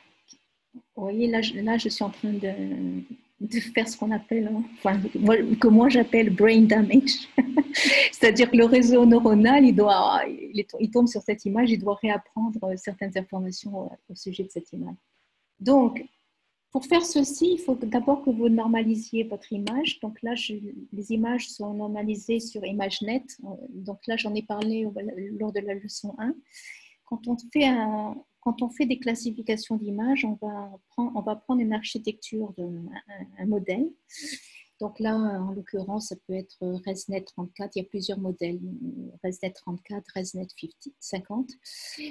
Et en fait, ces modèles-là ont été entraînés sur des millions d'images. Donc, vous, à votre niveau, vous ne pourriez pas vraiment le faire parce qu'il faut énormément de RAM. Et vous avez des sociétés comme Google et Facebook Research, qui ont fait déjà ce genre d'entraînement. Donc là, ce que vous allez récupérer, c'est l'entraînement que eux, ils ont fait sur une banque d'images importante. Et vous allez normaliser vos images selon ces statistiques-là. Donc, les images qui ont été entraînées par Google et Facebook, c'est une base de données d'images qui s'appelle ImageNet. Et donc là, on va prendre du modèle, on va prendre les statistiques du modèle que l'on va appliquer sur vos images. Parce qu'en fait, quand vous regardez l'image, je peux vous montrer ça parce que je l'avais montré la dernière fois. Je vais vous montrer la leçon 1. Quand un réseau neuronal travaille sur vos images, en fait, au tout début, la couche 1, par exemple, il va simplement détecter ce genre de choses, ce genre d'informations, des couleurs, est-ce que c'est horizontal, vertical, etc. Et au fur et à mesure qu'il apprend, ça va être un peu plus complexe. Donc là, il voit qu'il y a des lignes, il voit qu'il y a peut-être un œil ici, ce genre de choses. Et en continuant, il va s'améliorer en allant sur les différents niveaux d'architecture pour finalement arriver au dernier où il va identifier que c'est un chat, un chien, etc. Donc, le tout début de votre architecture, parce que rappelez-vous, par exemple, ResNet 34, c'est 34 couches. Au tout début de votre architecture, en fait, on n'a pas besoin de changer les statistiques parce qu'en fait, elles ont été vachement bien j'ai le mot en anglais, calculées sur les millions d'images. Donc, au tout début, on ne change pas et c'est vers la fin qu'on va changer certaines informations pour que votre réseau neuronal, basé sur vos images, apprenne. Donc, je vais vous montrer ici un réseau. Voilà ce que c'est qu'un réseau neuronal. On va faire ce qu'on appelle des convolutions. Donc, on a un petit carré là qui va aller analyser chacune de vos pixels, là, enfin, 3 pixels par 3 pixels. Et puis, il va calculer une convolution et puis il va redimensionner cette convolution, etc., jusqu'à vous donner une prédiction. Et quand on entraîne votre réseau neuronal, votre classification, on va s'appuyer sur ce qui a été déjà entraîné. Donc, on a ce qu'on appelle en anglais transfer learning. Donc là, je vais prendre un modèle qui a déjà été entraîné, par exemple ResNet 34 ou ResNet 50. Et quand je vais faire unfreeze au niveau de mon modèle, je vais uniquement entraîner les dernières couches de votre modèle pour qu'elles puissent s'ajuster à vos images, okay, pour que le système apprenne mieux sur vos images. On entraîne, donc après on teste votre modèle et ensuite on le déploie. Voilà donc le but. Alors je reviens sur mon Oui, donc c'était tout ça, c'était pour imaginer. Alors, bon, je vous laisse regarder l'aide pour ça. Et ce que l'on va faire, donc c'est une instruction qui s'appelle partial. Donc, on va utiliser cutout Gaussian, qui va en fait, vous allez indiquer un bout de le rectangle que vous voulez mettre sur votre image. Donc là, ici, on a ce genre de choses. Et donc là, je vais exécuter ça. Donc pour faire ça, il faut d'abord... Oh, pardon. Vous voyez, d'ailleurs, j'allais vous le dire. Pour faire ça, il faut d'abord normaliser. Parce qu'en effet, je l'utilise dans mon code. Donc...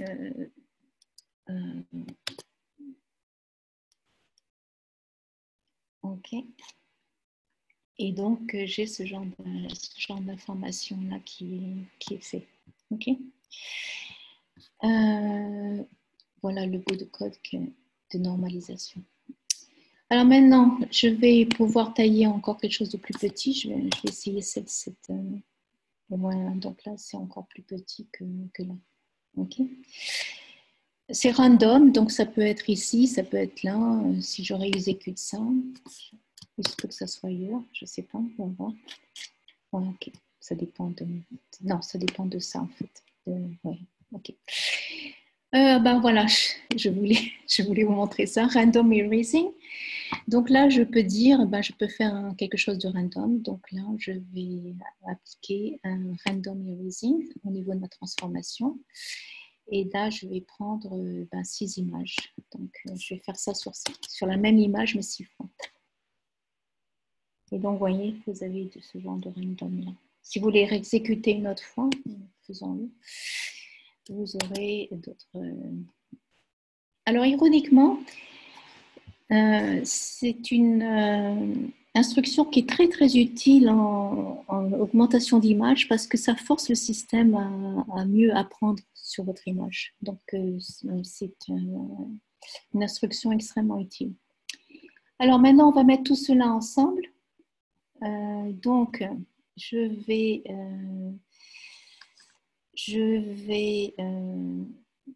vous parler d'un utilitaire qui est donné quand on crée le bloc de données. Pour le data loader, on va utiliser cette transformation d'image au niveau batch. Donc, si je vous montre ce fameux bloc de données dont je vous ai parlé, donc je vais aller ici. Ok, vous voyez ça? Batch transform, j'utilise cet utilitaire-là, augment transformation. Et qu'est-ce que fait cet utilitaire? Je vous le donne ici. Cet utilitaire, en fait, si vous le regardez, on va faire différents types de transformations. Donc, on va prendre un facteur multipliant, par exemple, ici, c'est 1.0. Et puis, on va dire, est-ce que je flippe l'image? Oui. Est-ce que je la flippe verticalement? Non, etc. La rotation que l'on va utiliser, etc. Donc, cet utilitaire est extrêmement intéressant parce qu'il va appliquer sur vos images ce type de transformation. Okay? Et donc là, vous avez un mode de transformation qui est extrêmement utile également, qui s'appelle Reflection, qui va vous donner une réflexion sur votre image. Aussi très, très utile en augmentation d'image. OK, donc vous avez ce genre d'informations-là. Donc là, si vous faites ça, vous aurez l'aide là-dessus. Je ne vais pas le faire parce que ça va prendre du temps. Donc ici, je vais utiliser ma fonction et je vais utiliser un mode de padding. Je vais prendre un facteur multipliant par 2 et une échelle de 0.5. Et donc, je vais plotter ceci. Donc, je vais aller prendre mon image et la mettre en place avec Matplotlib. Donc, là, je vais faire ça. Et donc, vous voyez, vous avez ce genre de déformations qui ont été mises en place par cette petite fonction-là que vous avez là. Alors, jusqu'à présent, on a parlé d'images et comment les transformer en CPU et en GPU. Vous avez un autre type d'image que vous allez pouvoir faire, c'est ce qu'on appelle la segmentation d'images. Et donc, la segmentation d'images en computer vision, c'est un process de prendre une image donnée, par exemple une image de rue avec une voiture, et de mettre un masque sur cette image. Donc, c'est ce qu'on appelle image segmentation. Okay, donc, ça va vous donner, par exemple, je vous donnerai un résultat si je l'ai ici. Voilà, ici, vous voyez, j'ai une rue avec des arbres, le ciel, etc. Et là, vous voyez, vous avez une voiture. Donc là, c'est une image que j'ai prise et pour cette image-là, j'ai appliqué un masque. Donc, le mask segmentation, c'est pas mal utilisé en imagerie médicale. Donc, je vais vous montrer ça. Donc là, pour ce bout d'essai, je vais prendre un jeu de données qui vient de FastAI et qui s'appelle CamVid Tiny. Et donc, je vais le chercher. Donc, c'est déjà fait. C'est juste vraiment tiny, petit. Donc là, j'ai ces répertoires-là, images, labels et code texte. Alors, qu'est-ce que c'est que le code texte? Le code texte, on va regarder ce que c'est ce fichier-là. Et ça va indiquer le masque pour les différentes informations que vous avez sur votre image. Donc, animal, archway, bicyclist, child, pedestrian, road, etc., sidewalk, etc. Donc là, je vais prendre une image dans le répertoire images. Okay. Donc ici, vous avez des images. J'aurais pas dû faire ça. Ouais, okay. Donc, je vais prendre une image et donc, il me donne celle-ci. Et ce que je vais pouvoir faire, c'est demander un masque. Donc là, il faudrait que je raffine le code parce que normalement, ça serait bien qu'il me donne le code, mais ce n'est pas classé par ordre alphabétique, donc c'est pas grave. Donc là, en fait, je vais demander pour cette image. Imaginez que pour cette image-là, j'ai un masque. Alors, comment j'identifie un masque? Dans ce jeu de données, donc ça c'est selon les gens qui préparent le jeu de données, un masque sera identifié avec underscore pi. Okay, donc là, je vais faire ça. Et donc là, eh ben, vous voyez, donc j'ai mon image ici. Et là, ici, c'est une autre image. Là, pour la même image, vous aurez le même format de fichier, c'est-à-dire ça, avec underscore pi. Okay, underscore pi. OK, donc voilà. Alors maintenant, ce que l'on va faire, c'est je vais prendre une image. Je vais appliquer un masque à cette image. Donc, je vais prendre mon image là. Je vais lui appliquer un masque. Donc, je vais prendre le même nom d'image et je vais chercher son masque, underscore pi. OK. Et puis, je vais créer une fonction qui s'appelle CamLabel pour libeller l'image. Donc, je vais faire ça. Et puis maintenant, je vais donc utiliser ce jeu de données. Donc, je vais créer un dataset avec, je vais le multiplier 10 fois, ce jeu de données, je vais créer mon image, je vais prendre mes labels et je vais prendre le masque. Okay, et je vais transformer. Donc, une fois que j'ai fait mon batch, je vais prendre mes images et les transformer en tensor. Okay, et je vais appliquer la transformation FastAI sur un batch qui a 9 images. Okay, ici, vous avez 9 images. Okay, donc, je vais vous montrer ça. Donc, ça vous donne ce genre d'informations. Oui. Là, j'ai comme un panneau ici, j'ai ce genre de choses. Un autre type d'image que vous allez pouvoir avoir, c'est ce qu'on appelle les bounding box. Donc là, c'est un jeu de données qui est très connu, qui s'appelle Coco. Et donc là, j'ai pris un tout petit jeu de données qui s'appelle Tiny. Donc on va l'utiliser. Et le bounding box, ça va, à partir de votre image, on va pouvoir dessiner un rectangle. Donc, vous avez le résultat ici. Je peux vous le montrer. Comme c'est petit, c'est rapide à exécuter. Et vous voyez, là, on voit le libellé, que c'est un vase, etc. C'est la même image qui a été reprise plusieurs fois. Okay. Ensuite, quand on travaille avec PyTorch, il faudra absolument prendre votre image, des entiers, et les transformer en tenseur. Donc là, vous avez un autre jeu de données qui est très connu, qui s'appelle le MIST Sample. C'est le Hello World du deep learning. En fait, ça a été fait par un Français, Yann Lequin, qui a développé le réseau neuronal, le NET, le premier réseau convolution CNN network. Alors, donc on va le lancer. Donc là, j'ai mon cabide. Je devrais avoir mon répertoire en NIST. Je vais faire un refresh. Donc là, j'ai un NIST sample. OK, dans content.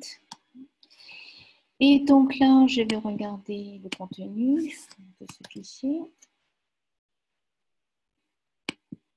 Donc, pardon, ce répertoire. Donc là, je vois que j'ai deux répertoires.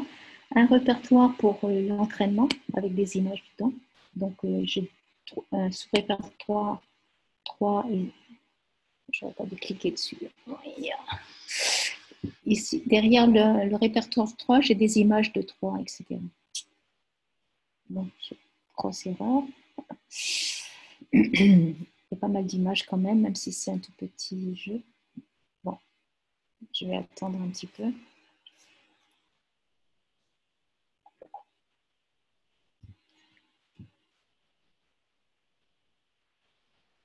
Allez, allez, allez.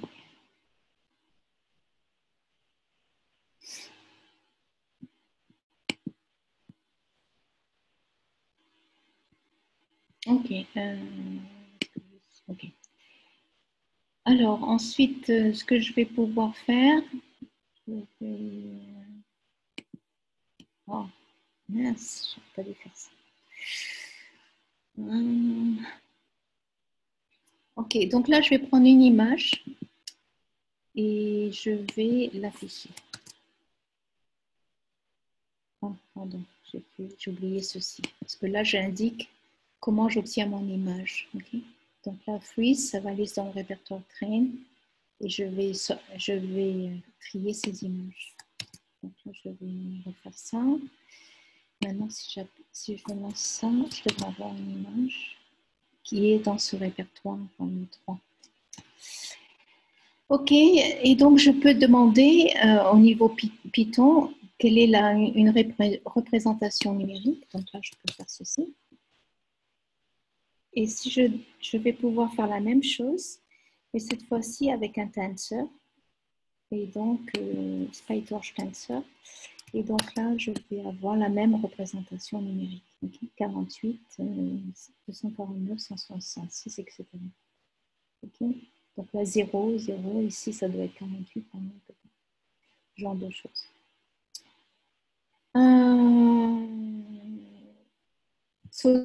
Là, je vais rapidement revenir sur ceci, sur ce qu'on a vu auparavant. Donc là, je vais même pas l'exécuter puisque c'est déjà exécuté. Donc, en fait, ici, on prend une image, on la montre, on la retaille, ok, sur 256, ok, avec une méthode de crop, ok, avec pas de mode de réflexion. Ici, je vais donc la retailler à 256. Là, je la convertis en tensor, ok. Tensor image. Donc là, ce que vous voyez là, c'est j'ai dans un tensor, vous avez pour une image, vous avez trois chaînes, le rouge, le vert et le bleu. Ensuite, la taille de votre image. Okay.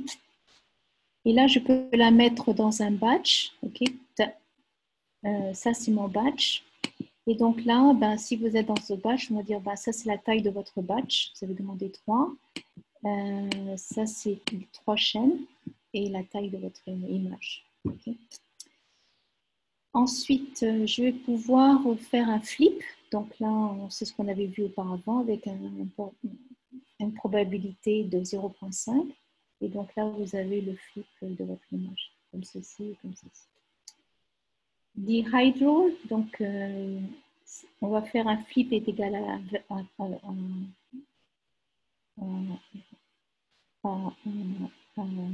pardon.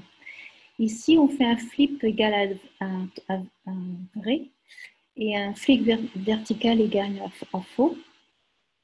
OK. Et ici, on va faire un flip vertical égal à vrai et ici, on va faire un flip vertical avec on va faire un flip et on va faire un flip vertical à vrai. Donc, ça vous donne ce genre de résultat. Tout le code marche, hein, c'est simplement le temps passe. La rotation, donc c'est ce qu'on a vu aussi également. Hein. Vous allez indiquer un degré et puis vous allez indiquer comment une probabilité et ensuite cette degré. Ici, vous avez un zoom.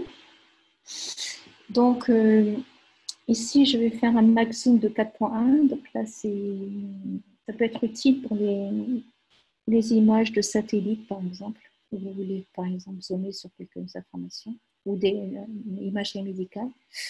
Et là, c'est comme ceci. Donc là, on a un zoom puissant et puis un autre zoom. Et là, on a de la déformation. Donc là, vous allez indiquer la magnitude de déformation que vous allez faire. Donc là, on voit que c'est déformé. Voilà. Et puis, on va pouvoir faire brightness. Donc, on va pouvoir mettre plus d'éclairage sur une image. Donc là, vous avez ce genre de choses. On peut mettre un contraste. Donc là, on a ce genre d'informations. Le code, je vous l'ai expliqué auparavant, c'est à peu près le même. Et maintenant, je peux faire tout ça ensemble. Donc, je vais demander de prendre toutes les informations que je vous ai montrées une par une hein, et je vais les mettre ensemble. Donc, j'ai ce bout de code-là qui va prendre toutes mes images, Y, Y2, Y3, Y4, etc. et me donner différentes informations. Donc là, la première, c'est original, je retaille 256, etc., etc. Donc, vous avez le résultat ici. Okay. Et finalement, on va voir comment tout ça s'est agencé en fait quand on fait un batch. Donc, ça, c'est la leçon numéro 1. Je ne vais pas revenir dessus parce qu'on l'a déjà vu ensemble pour certains d'entre vous la dernière fois. Donc, regardez ma chaîne YouTube si vous voulez voir la leçon 1. Je téléchargerai cette leçon également sur la chaîne YouTube. Donc là, je vais charger un autre jeu de données qui s'appelle PETS. Et ce jeu de données-là va référencier 37 différentes races de chiens et de chats.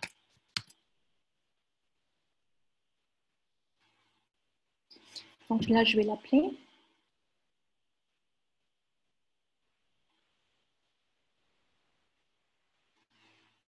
Ok, donc si je fais source normalement, c'est un jeu de données universitaire. Vous voyez que c'est Oxford. Et si je fais un refresh ici, je suis dans Fichier là. Où est-ce qu'il est?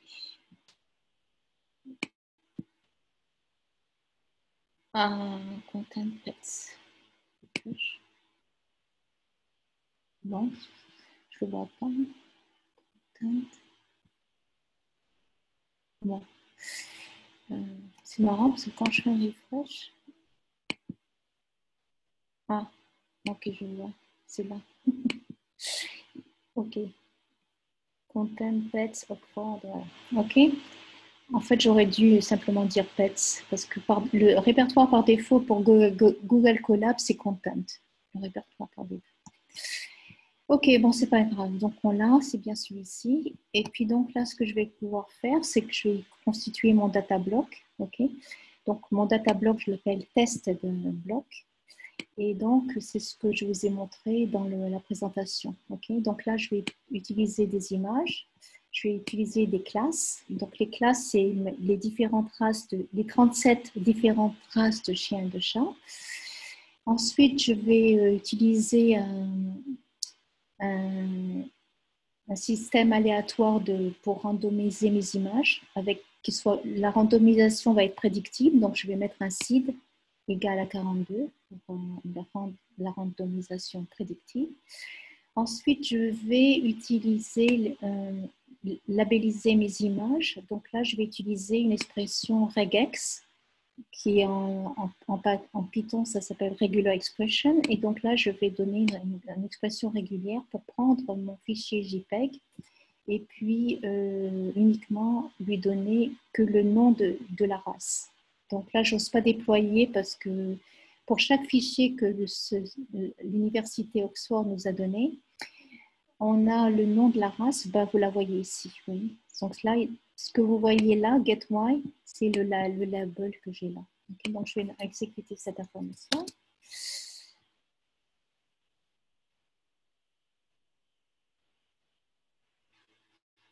On a presque fini. Désolé. Et donc là, je vais demander à FastAI de me donner de me montrer le batch. Donc là, je vais prendre le test block que j'ai défini ici. Et donc, je vais demander les six pour une ligne et six images. Okay. Donc, vous avez Russian Blue, Scottish Terrier, un Pug, un Saint-Bernard, etc. Okay. Donc, maintenant, on va voir ce que fait FastAI quand vous traitez un batch d'images comme ceci. Rappelez-vous, on va pouvoir, vous voyez, là j'ai mon test data loader. Donc ça c'est mon data loader qui est maintenant en GPU. Et donc ce que vous voyez là, ça vient de la GPU. Et maintenant ce que je peux montrer, c'est demander à FastAI comment il constitue son pipeline. Pour rappeler cette image, celle-ci. Comment il va constituer son pipeline. Donc ici, on était dans le test DLS, le data block.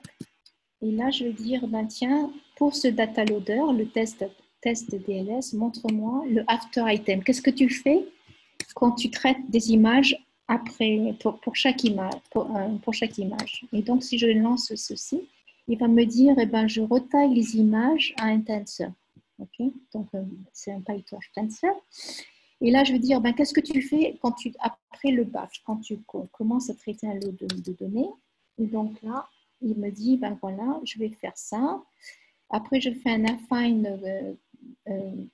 Donc là, il va utiliser une augmentation qui a été faite à ce niveau-là. Je vous remontre, c'est ça. OK. Vous pouvez rajouter, au fait, vous pouvez rajouter d'autres types de transformations telles qu'on les a vues ici, à ce niveau-là. Et donc, et puis en fait, il va également mettre un peu de brillance dessus. Et donc, ici, c'est une petite fonction qui va me permettre de prendre uniquement une seule image pour faire des tests dessus. Donc, je vais utiliser cette fonction-là. Donc là, j'ai un lot d'images avec une seule image. Et donc, pour aller plus vite, en fait.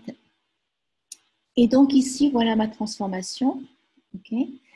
Donc là, je vais utiliser regex. Okay. Ensuite, je vais faire mon item transformation. Je vais la mettre en tensor et je fais un resize de 256. Donc ça, c'est la CPU qui va être sollicitée. Là, je fais un split de mes données. Donc là, je fais un split de mes données pour un jeu d'entraînement et de validation.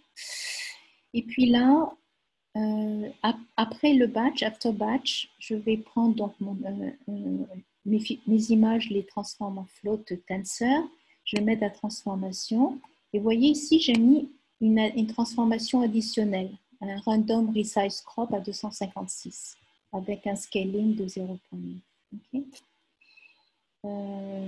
Et puis voilà, donc ça, je vais vous montrer ça.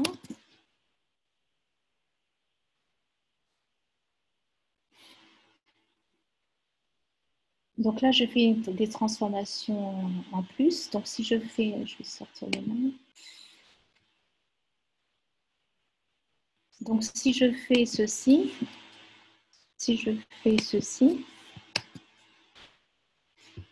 je vais avoir un random resize crop. Je vais aller avoir un integer to float tensor, une conversion en integer en float.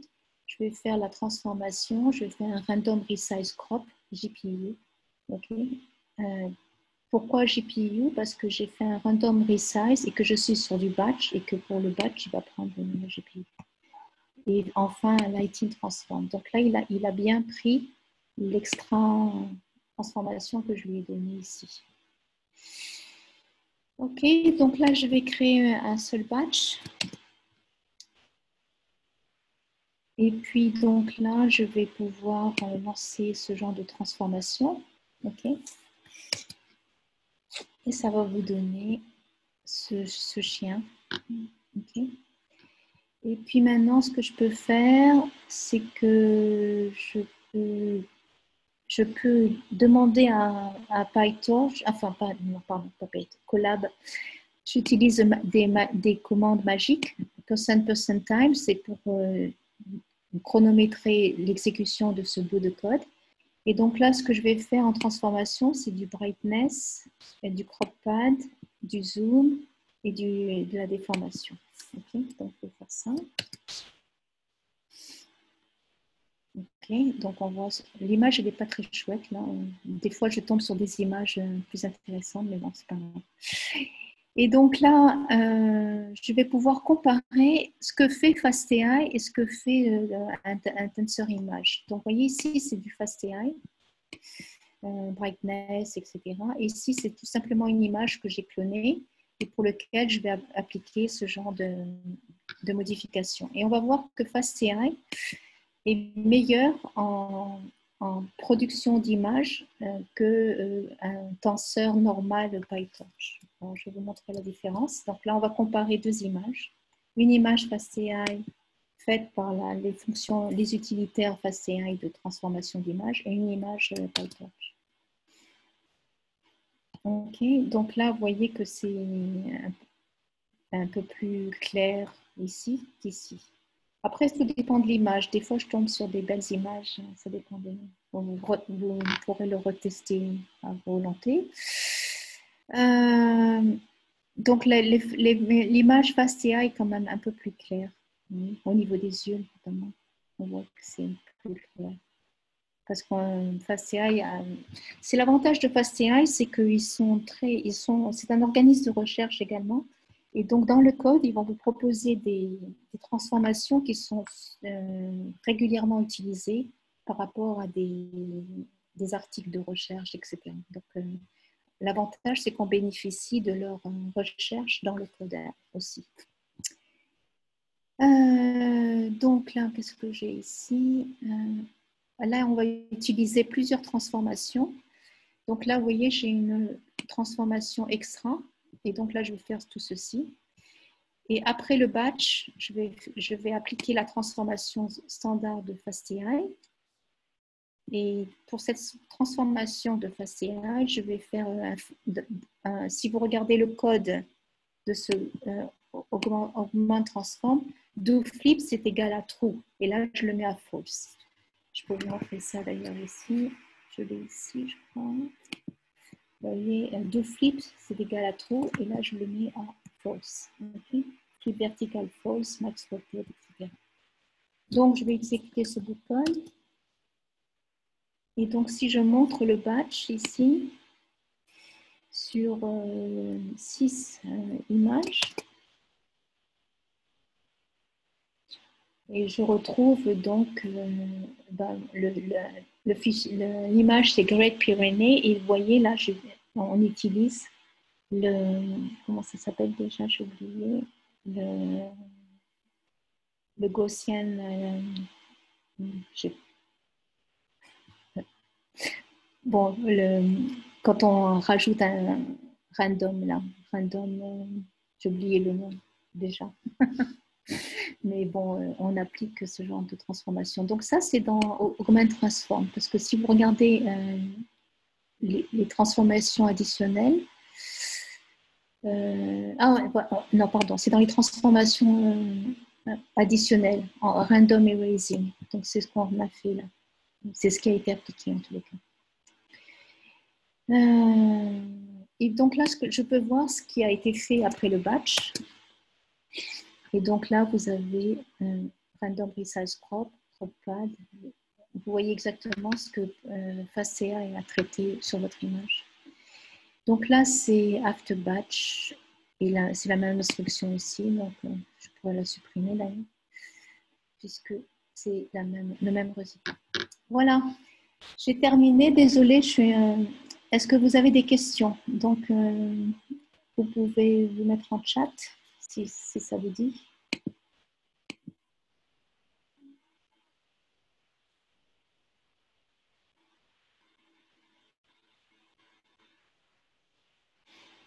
Alors, j'ai une question de Lisa. Dans le modèle en ligne avec la page HTML, le modèle est hébergé sur le même serveur que la page HTML? Oui. En fait, c'est hébergé sur Docker. Ça, c'est pour Render. Vous pouvez avoir différentes solutions. Alors, tiens, en parlant de Render, on pourrait voir s'il a du coup. Oh, j'ai un problème. Bon, c'est pas grave. Il faut que je trouve quelque chose.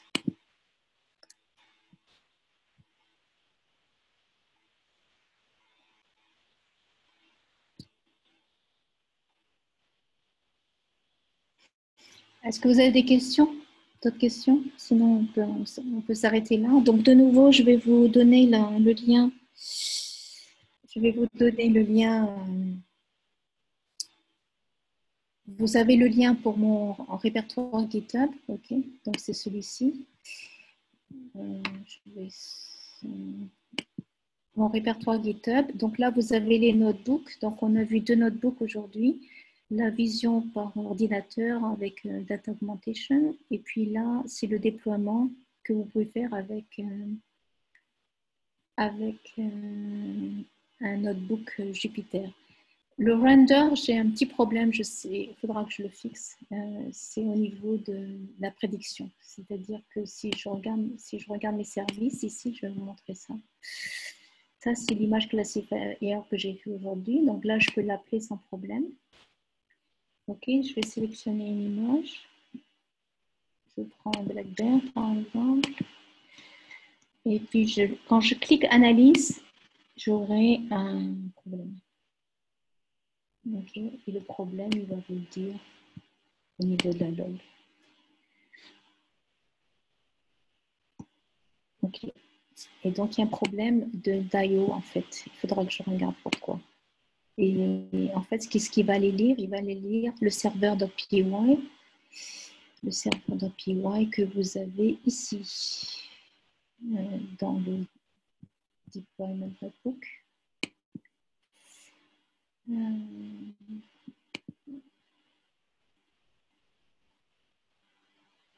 Celui-ci ou celui-là, c'est les mêmes. Donc, bon, je vais regarder celui-là. Et donc, ici, dans le répertoire app, vous avez un déploiement d'un serveur .py qui fait les entrées-sorties. Et donc, c'est à ce niveau-là qu'il le plante dans l'analyse. Okay. Donc là, en fait, on va prendre une image et il va vous donner une réponse JSON, mais c'est la réponse JSON que je n'arrive pas à voir parce qu'en fait, ça se passe bien. Ça se passe bien. Et c'est la prédiction. Donc ça, c'est FastAI. Et là, il me dit, qu'est-ce qu'il me dit? Il me dit que j'ai un problème.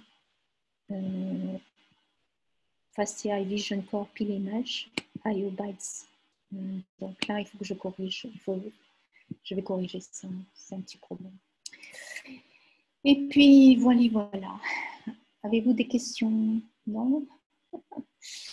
Ok, ben, merci d'être venu pour cette session et d'avoir tenu. Et puis, on se dit, je pense que la prochaine session, ça sera une classification toujours d'images, mais cette fois-ci sur des images satellites et avec plusieurs classes. Jusqu'à présent, une image égale une classe. Jusqu'à présent, c'est ce qu'on a fait. Mais en fait, pour une image, vous pouvez avoir plusieurs classes. Et donc, on fera ça la fois d'après. Et ensuite, on ira un peu plus techniquement dans comment le système calcule sa probabilité. Donc, on verra le gradient descent en anglais. Je ne sais plus comment on dit en français. Voilà, donc je vais arrêter là pour l'instant. Et merci à vous tous d'être venus. Ok, au revoir.